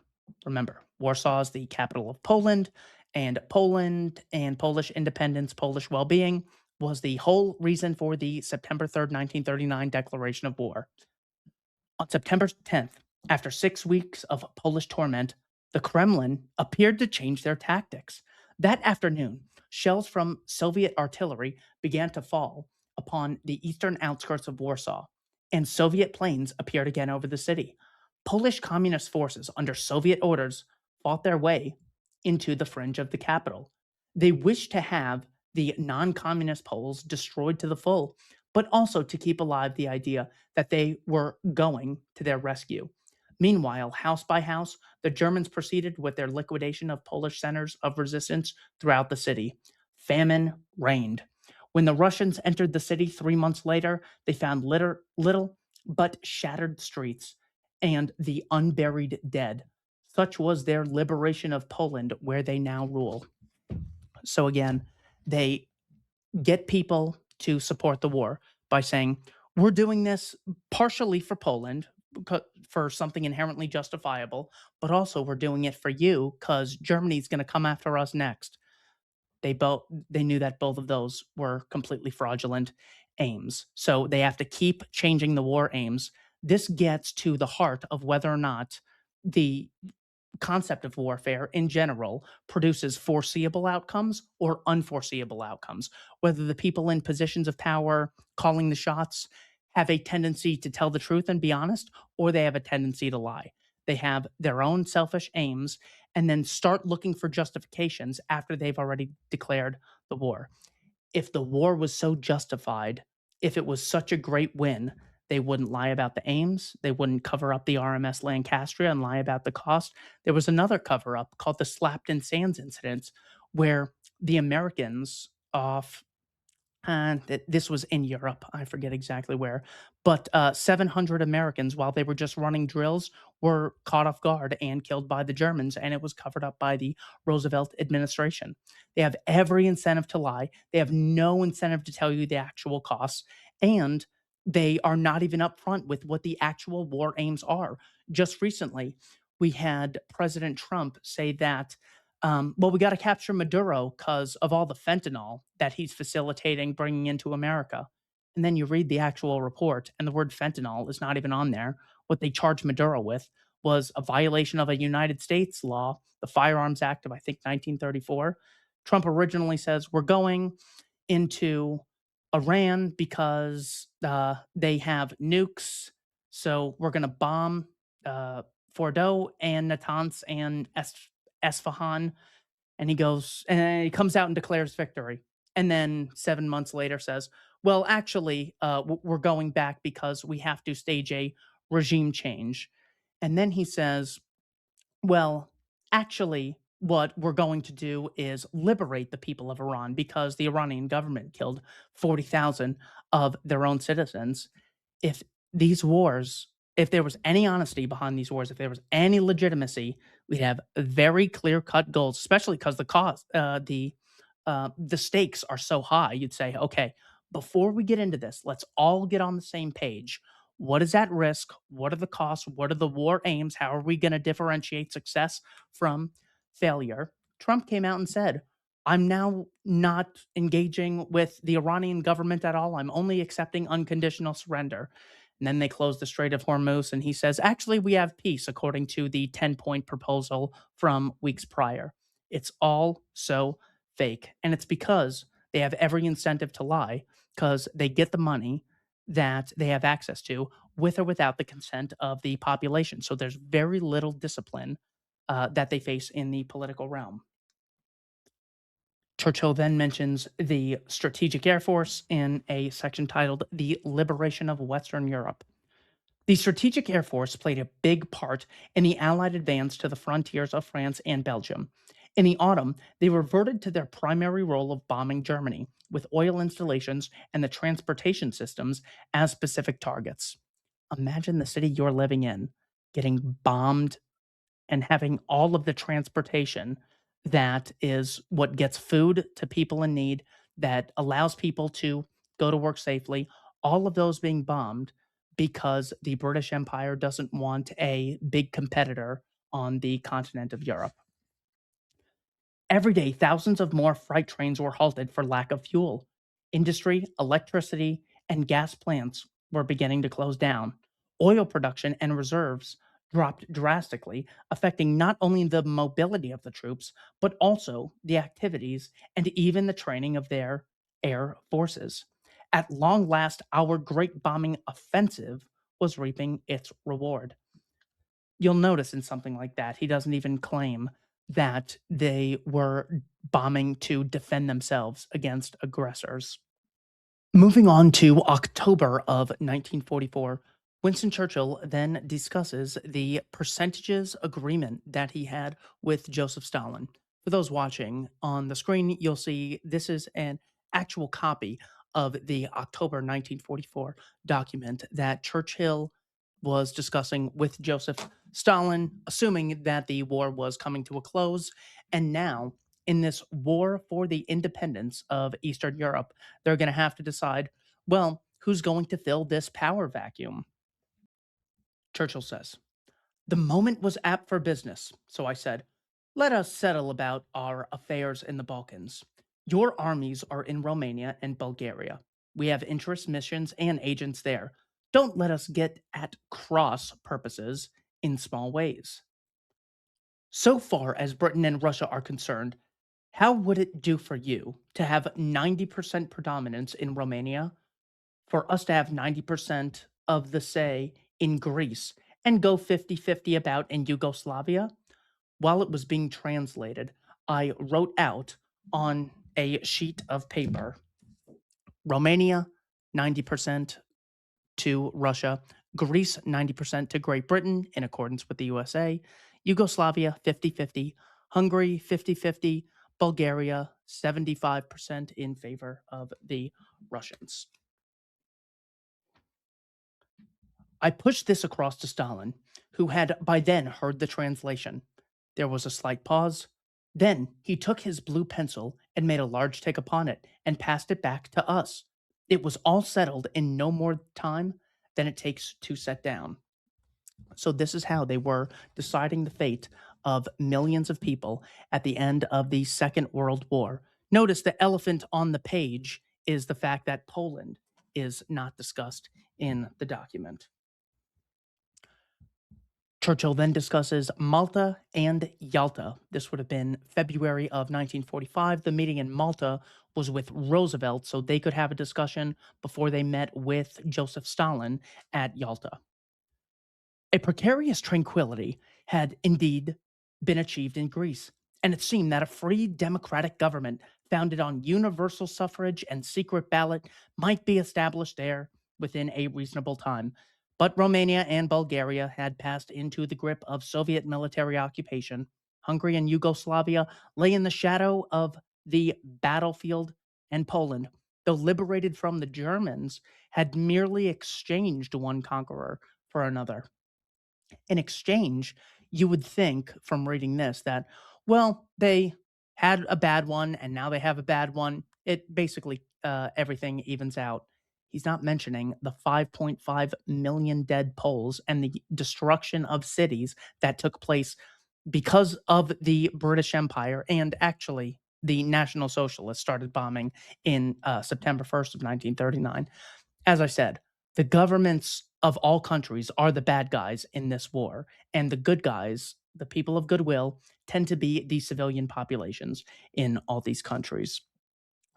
One of the important lessons to learn is as he's reading off the countries which are now under military occupation, you might have a general view that individualism is about being selfish and collectivism is about caring for the masses and not caring just about yourself, but about your community and the importance of not just having rights, but also having duties in a society. You're only alive because of a community. All very valid points. The unjustified move that is taken once we establish everyone is part of a community, we're only alive because our parents created us. We happen to be born in a society that produces food, that we could get jobs to get money to exchange for the food. We didn't build our own houses. Society is a cooperative enterprise. It does not therefore follow that we should give one people, the state, a monopolistic right to coerce people into demanding which sacrifices they should make and to what degree. So the claim is sacrificing yourself is good.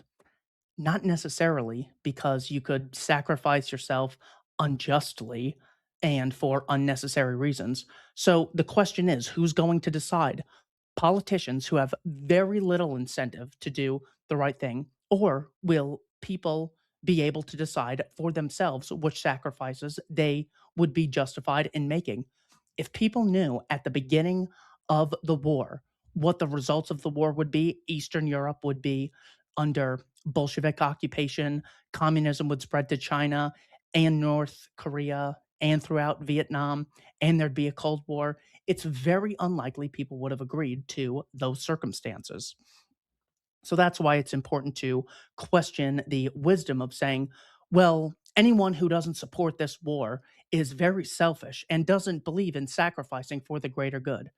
It automatically assumes that what's on the table is the greater good.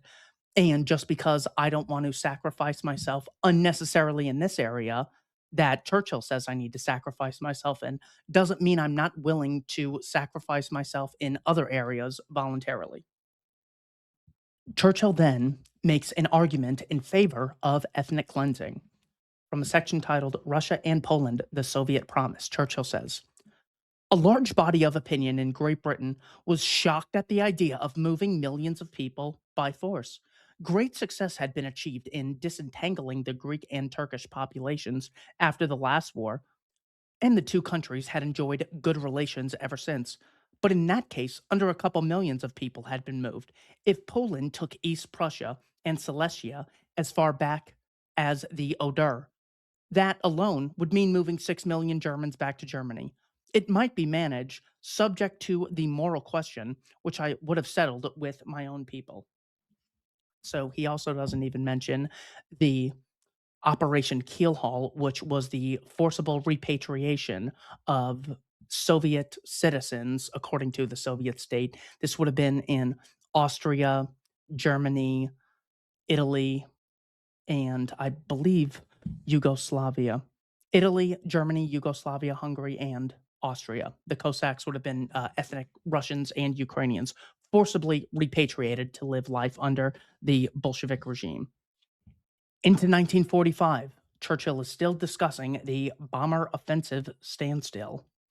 Continuing raids by our heavy bombers had reduced the German oil output to a critical point, ruined many of their airfields, and so heavily damaged their factories and transportation systems as to bring them almost to a standstill. When advocating war, it is damn near impossible for politicians to have the incentive to just focus on the guilty parties. So to say that, well, I support this war, but I'm against killing civilians. And why is the other side bad? Well, they kill civilians. When you're giving politicians this blank check to declare war with funds they've collected coercively through taxpayers, often using involuntary slaves, conscripts, you are almost inevitably advocating the killing of civilians. President Trump, in the end of February, at the beginning of March, it was either the Americans or the Israelis dropped a Tomahawk missile on a school in Iran, killing at least 165 children. There's not even discussions as to, well, who's going to go to jail for this? Are they going to get the death penalty for being involved in something so atrocious? It's not even a discussion. That's the incentives that politicians face. Churchill then has a section titled The Iron Curtain, where he discusses the Soviet Union's first violation of the Yalta Agreement. He says this first violation took place March 6th of 1945. Remember, the Yalta Agreement was in February of 1945. So not even a full month later, the people who the Allies, the Americans and Great Britain, fought to preserve the state of the Bolsheviks, the Bolshevik state. They're already going back on their promises. And we're supposed to believe that this was the good war that should be celebrated in the present. On the very evening when I was speaking at the House of Commons upon the results of our laborers at Yalta, the first violation by Russians, both of spirit and letter, of our agreements took place in Romania. Soviet tanks and troops deployed in the streets of the capital, and on March 6th, a Soviet nominated administration took office. But in the two Black Sea Balkans countries, Stalin was now pursuing the opposite course, and one which was absolutely contrary to all democratic ideas. Was that a foreseeable outcome, allying with Joseph Stalin, responsible for the Holodomor and Stalin's purges, annexing the Baltic states? He had subscribed on paper to the principles of Yalta, and now they were being trampled down in Romania. I was particularly afraid it might lead to an indiscriminate purge of anti communist Romanians who had been accused of fascism, much on the lines of what had been happening in Bulgaria. Churchill then writes a letter to Stalin asking about the trial of the 16 in Poland. This was also in March of 1945. For instance, there is talk of the 15 Poles who were said to have met the Russian authorities for discussion over 4 weeks ago, and there are many other statements of deportations, etc. On May 18th, Stalin publicly denied that the arrested Polish leaders had ever been invited to Moscow and asserted that they were mere diversionists who would be dealt with according to a law similar to the British Defense of the Realm Act. The prisoners were accused of subversion, terrorism, and espionage, and all except one admitted wholly or in part the charges against him. This was, in fact, the judicial liquidation of the leadership of the Polish underground, which had fought so heroically against Hitler. The rank and file already died in the ruins of Warsaw. Churchill then provides a transcript of a letter Stalin sent to him regarding the trial of these Polish officers. He's quoting Stalin saying, Poland's particular position as a neighbor state of the Soviet Union demands that the future Polish government should actively strive for friendly relations between Poland and the Soviet Union, which is likewise in the interests of all other peace-loving nations. We insist and shall insist that there should be brought into consultation on the formation of the future Polish government only those persons who have actively shown a friendly attitude toward the Soviet Union and who are honestly and sincerely prepared to cooperate with the Soviet state. Churchill then sends a memo to the Secretary of State for War, Anthony Eden, saying, the territories under Russian control would include the Baltic provinces, all of Germany to the occupation line, all Czechoslovakia, a large part of Austria, the whole of Yugoslavia, Hungary, Romania, Bulgaria, until Greece in her present tottering condition is reached. It would include all the great capitals of Middle Europe, including Berlin, Vienna, Budapest, Belgrade, Bucharest, and Sofia.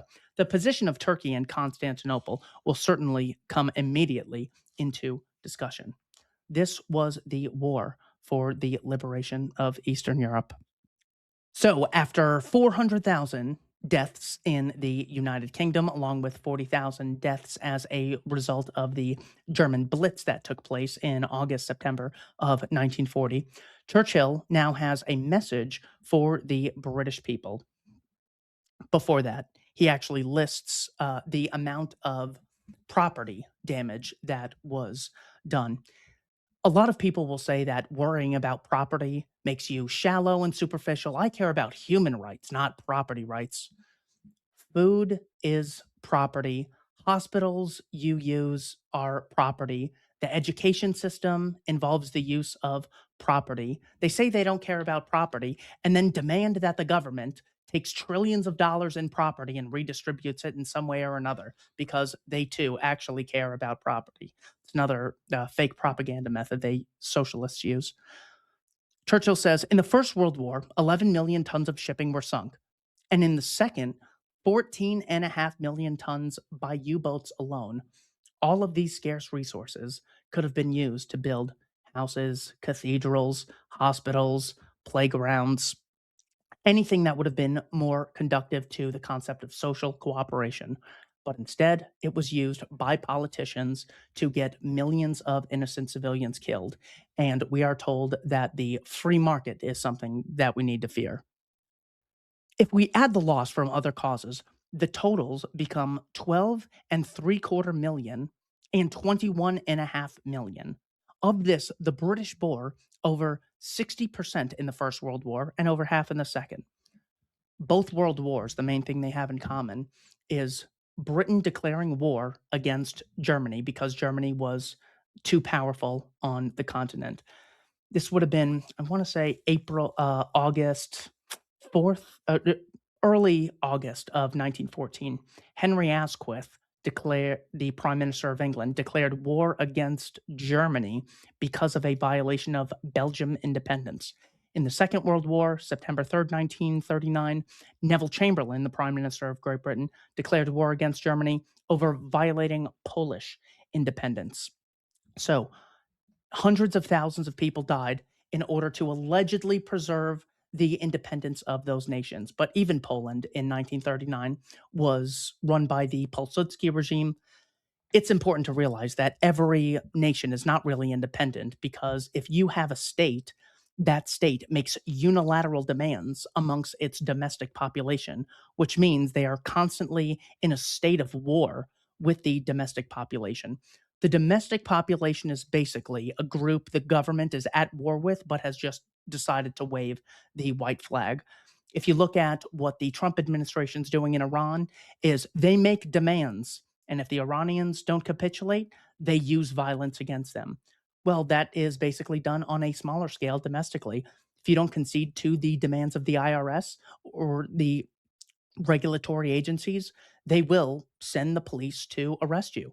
So now we could look at this from the position of, well, this is inherently unjust. We must do everything in our power to violently resist anytime someone violates our freedoms. Or you could rationally engage in a cost benefit analysis.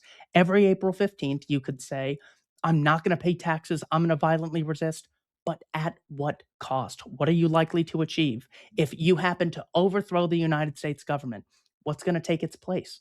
Well, when there's a big power vacuum, it tends to be the most ruthless psychos who are able and willing to take the big risks to seize power in such a chaotic circumstance.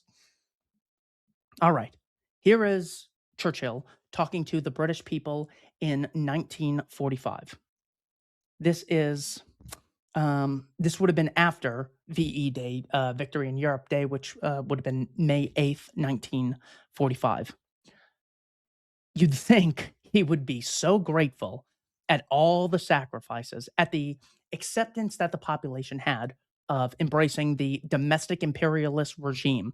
You would have thought it'd be nothing but thank yous for not resisting when the government enslaved millions of men to fight this war for Polish independence.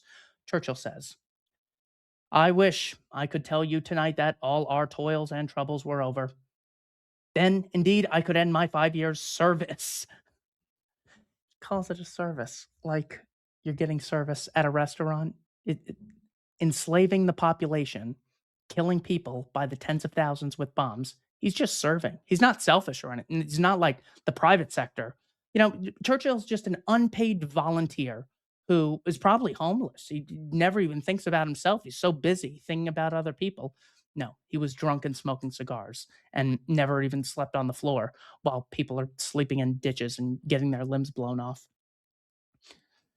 Then indeed I could end my 5 year service happily. And if you thought that you had had enough of me and that I ought to be put out to grass, I would take it with the best of grace. But on the contrary, I must warn you, as I did when I began this 5 years task, and no one knew it then that it would last so long, that there is still a lot to do, and that you must be prepared for further efforts of mind and body and further sacrifices to great causes if you are not to fall back into the rut of inertia, the confusion of aim, and the craven fear of being great. They sacrifice so much. And what does he do? Ask for more sacrifices. It's quite literally like a drug addict who just will never get their fix. There would be little use in punishing the Hitlerites for their crimes if law and justice did not rule, and if totalitarian or police governments were to take the place of the German invaders. Next section, the chasm opens. The Soviet menace to my eyes had already replaced the Nazi foe. It's one thing for the Tucker Carlsons of the world to say, well, how did Britain win the Second World War when we're living in the results of the Second World War victory? And today there's a lot of problems in Britain. That's even more optimistic than Churchill. Churchill is saying by March of 1945, this is going into May and June of and July of 45, that the Soviet menace already replaced the Nazi foe. At home, the foundations of national unity upon which the wartime government had stood so firmly were also gone. There is a huge incentive for politicians to create foreign enemies because, one, they don't have the knowledge of how to resolve domestic issues. So they pick an issue that's really far away that the people have difficulty determining the truth of. I can't fix the prices you see every day at the store. I don't know how to stop the homelessness. I don't know how to stop the crime, but I'm doing something in Iran right now, in Venezuela, that is so great. Oh my God, you wouldn't believe it. You can't really, unfortunately, the documents are classified, so I can't really tell you about it. All you need to know is it's terrific, and I saved you from a nuclear holocaust. You're welcome. In these days, I also sent what may be called the Iron Curtain telegram to President Truman, saying, an iron curtain is drawn upon their front. We do not know what is going on behind. During the Second World War, you had two Polish governments. The London government, which was the Polish government in exile, and then you had the Lublin administration. This Lublin administration is the one that ended up answering to the Soviet regime, serving as a satellite state of the Bolsheviks. Churchill says, during all this time, the Lublin administration under Beirut, sustained by the might of the Russian armies, had given them a complete control of Poland, enforced by the usual deportations and liquidations. How stands the scene after 8 years have passed? He's writing this in 1953. The Russian occupation line in Europe runs from Lubeck to Linz. Czechoslovakia has been engulfed. Remember, Churchill wanted to wage war against Germany over violating 1/5 of Czechoslovakian independence. Now, after 380,000 Czech deaths in all of Czechoslovakia, controlled by the Soviets, he doesn't. He doesn't even have a plan. He doesn't even have an apology as to, well, sorry about that. I told you we'd get Czech and Polish independence, and we didn't. I really owe you guys an apology. The Baltic states, Poland, Romania, and Bulgaria have been reduced to satellite states under totalitarian communist rule. Yugoslavia has broken loose. And even Yugoslavia was under the control of Marshal Tito, which was not exactly ushering in freedom and voluntary exchanges and human rights for the Yugoslav population. Churchill then talks about the atomic bomb. It would be a mistake to suppose that the fate of Japan was settled by the atomic bomb. Her defeat was certain before the first bomb fell and was brought about by overwhelming maritime power. Over 8.5 million tons of Japanese shipping were sunk, of which 5 million fell to submarines. Also, the Soviets declared war against Japan August 8th of 1945, didn't invade Japan, but were fighting Japanese soldiers in China. Churchill then ends the memoirs. There's still the epilogue. But here is, I believe, the last. Yeah, this is the last page of the 6 books. The power, he's discussing the elections, because remember, he never won the election. He was never the head of a party that won. He was appointed by King George. So they have an election in July of 1945, and Churchill describes the results. The power to shape the future would be denied to me. The knowledge and experience I had gathered, the authority and goodwill I had gained in so many countries would vanish. I was discontented at the prospect and turned over at once to sleep again. I did not wake till 9 o'clock, and when I went into the map room, the results had begun to come in. They were, as I now expected, unfavorable. By noon, it was clear that the socialists would have a majority. So Churchill's goals in politics were to preserve the British Empire, keep socialism from taking over Great Britain, and to stop any hostile power from taking over Europe. He goes into the fall of the British Empire in the epilogue, which I'm going to discuss shortly. But the hostile power that took large portions of the European continent was the Soviet Union. The socialists seized power after Churchill had served the British people for 5 years. And of course, as a cause result of overexpansion in the Second World War, the British Empire came to be what it is today, non existent. So that is the Churchill memoirs. He wrote this epilogue, I want to say in 1957. I am believing that that's true. 1957. He says, he quotes from the Sinews of Peace, which is what the Iron Curtain speech had been called at the time.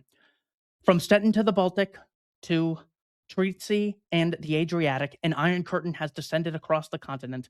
Behind that line lie all the capitals of the ancient states of Central and Eastern Europe: Warsaw, Berlin, Prague, Vienna, Budapest, Belgrade, Bucharest, and Sofia. All these famous cities and the populations around them lie in what I must call the Soviet sphere, and are all subject in one form or another, not only to Soviet influence, but to very high and in many cases increasing measures of control from Moscow. The Russian dominated Polish government has been encouraged to make enormous and wrongful inroads upon Germany, and mass expulsions of millions of Germans on a scale grievous and undreamed of are now taking place. The communist parties, which were very small in all the eastern states of Europe, have been raised to preeminence and power far beyond their numbers, and are now seeking everywhere to obtain totalitarian control. Whatever conclusions may be drawn from the facts, and facts they are, this is certainly not the liberated Europe we fought to build up, nor is it one which contains the essentials of permanent peace. So even though the daily wires of the world will call the Second World War a terrific victory, that's not how it was seen in 1946 by Winston Churchill. And certainly, we should not be falling for that propaganda almost a century later. He goes on in the epilogue to discuss the original war aims of Neville Chamberlain's government, September 3rd, 1939. We had gone to war in defense not only of the independence of smaller countries, but to proclaim and endorse the individual rights and freedoms on which this greater morality is based. It was hoped that democracy in some form would be preserved, but in one country after another, the communists seized key posts, harried and suppressed the other political parties, and drove their leaders into exile. There were trials and purges. Romania, Hungary, and Bulgaria were soon engulfed. At Yalta and Potsdam, I fought hard for Poland, but it was in vain. In Czechoslovakia, a sudden coup was carried out by the communist ministers, which sharply alerted world opinion. Freedom was crushed within, and free intercourse with the West was forbidden. When all had been said and done, and after the long agonies and efforts of the Second World War, it seemed that half Europe had merely exchanged one despot for another.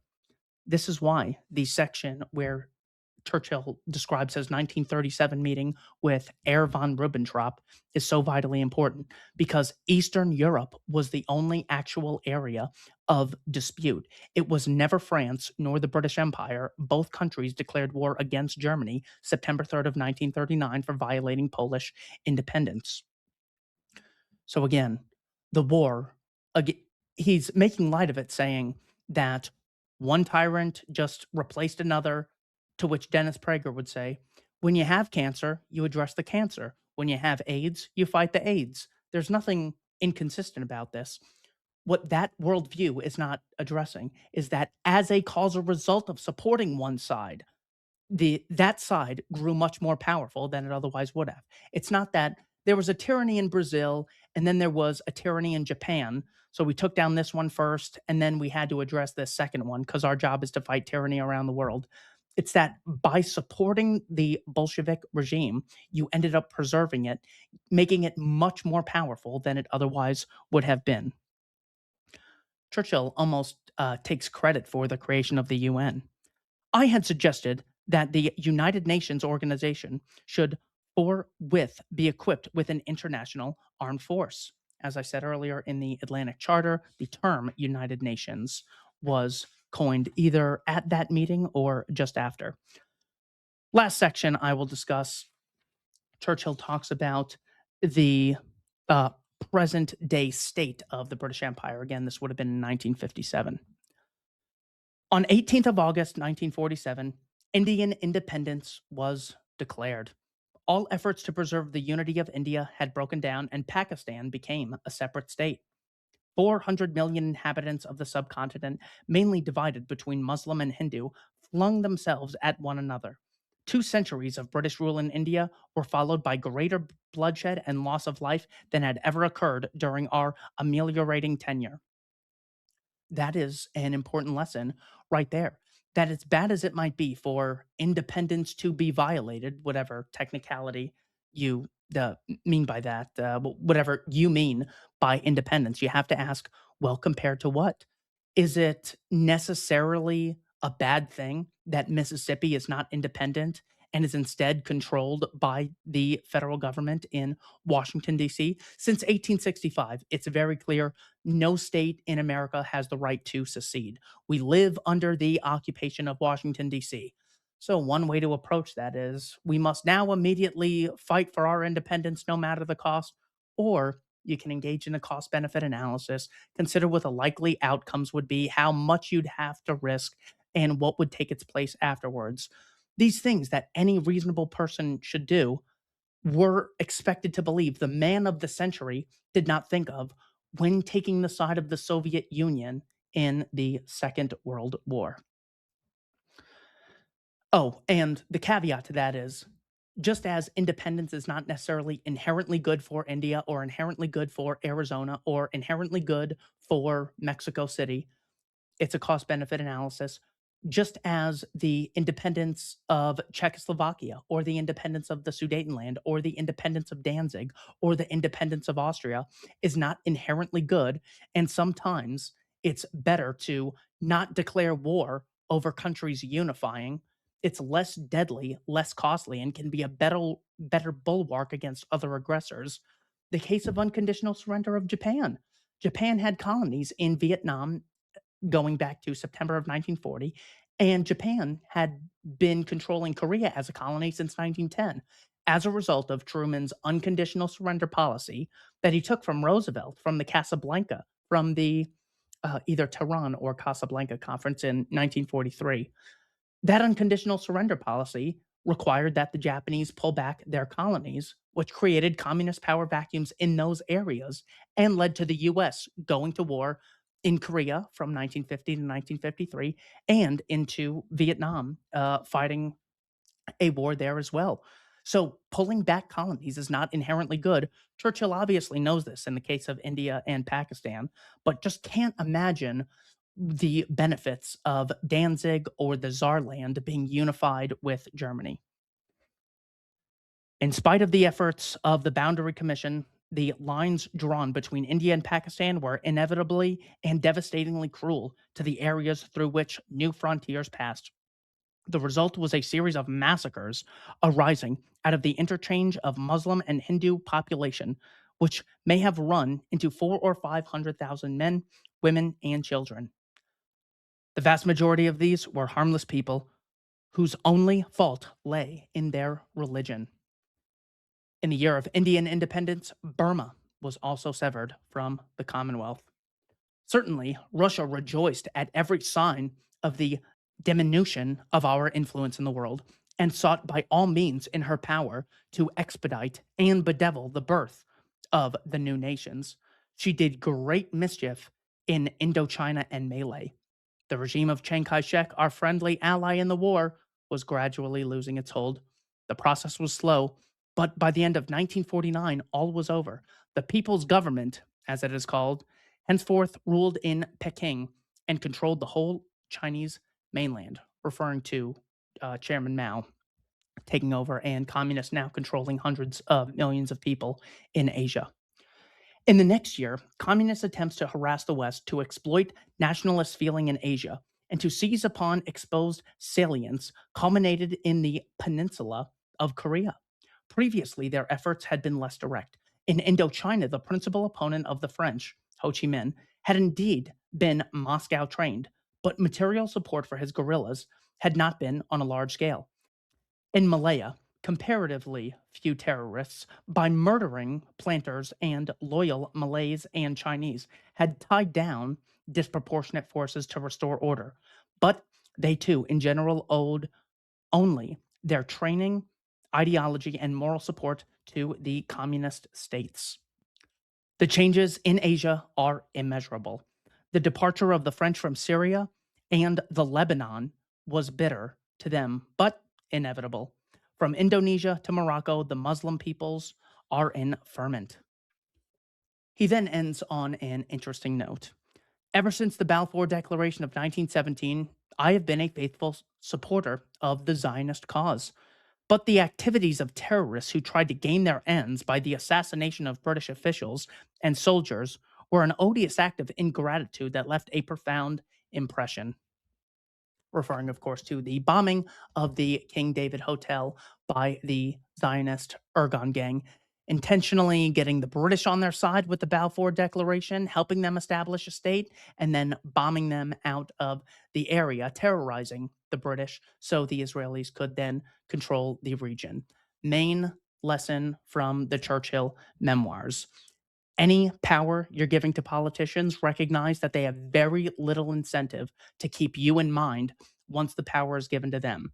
Sacrifice in general is not something inherently good. You have to be able to weigh the costs and benefits and say, who is making the decision as to what should be sacrificed to what end? Is it worth it? And what are the alternatives? And the third one is the outcomes of warfare are so unforeseeable, we should have extreme skepticism when determining whether or not we should go to war. Just as in a murder trial, the stakes are so high, you want to make sure 12 reasonable people of reasonable minds are able to agree definitively on one conclusion because the stakes are just so high. Thank you for watching, Keith Knight. Don't tread on anyone. Please remember, this work is only possible because of the donors at the Libertarian Institute. Thank you for your time.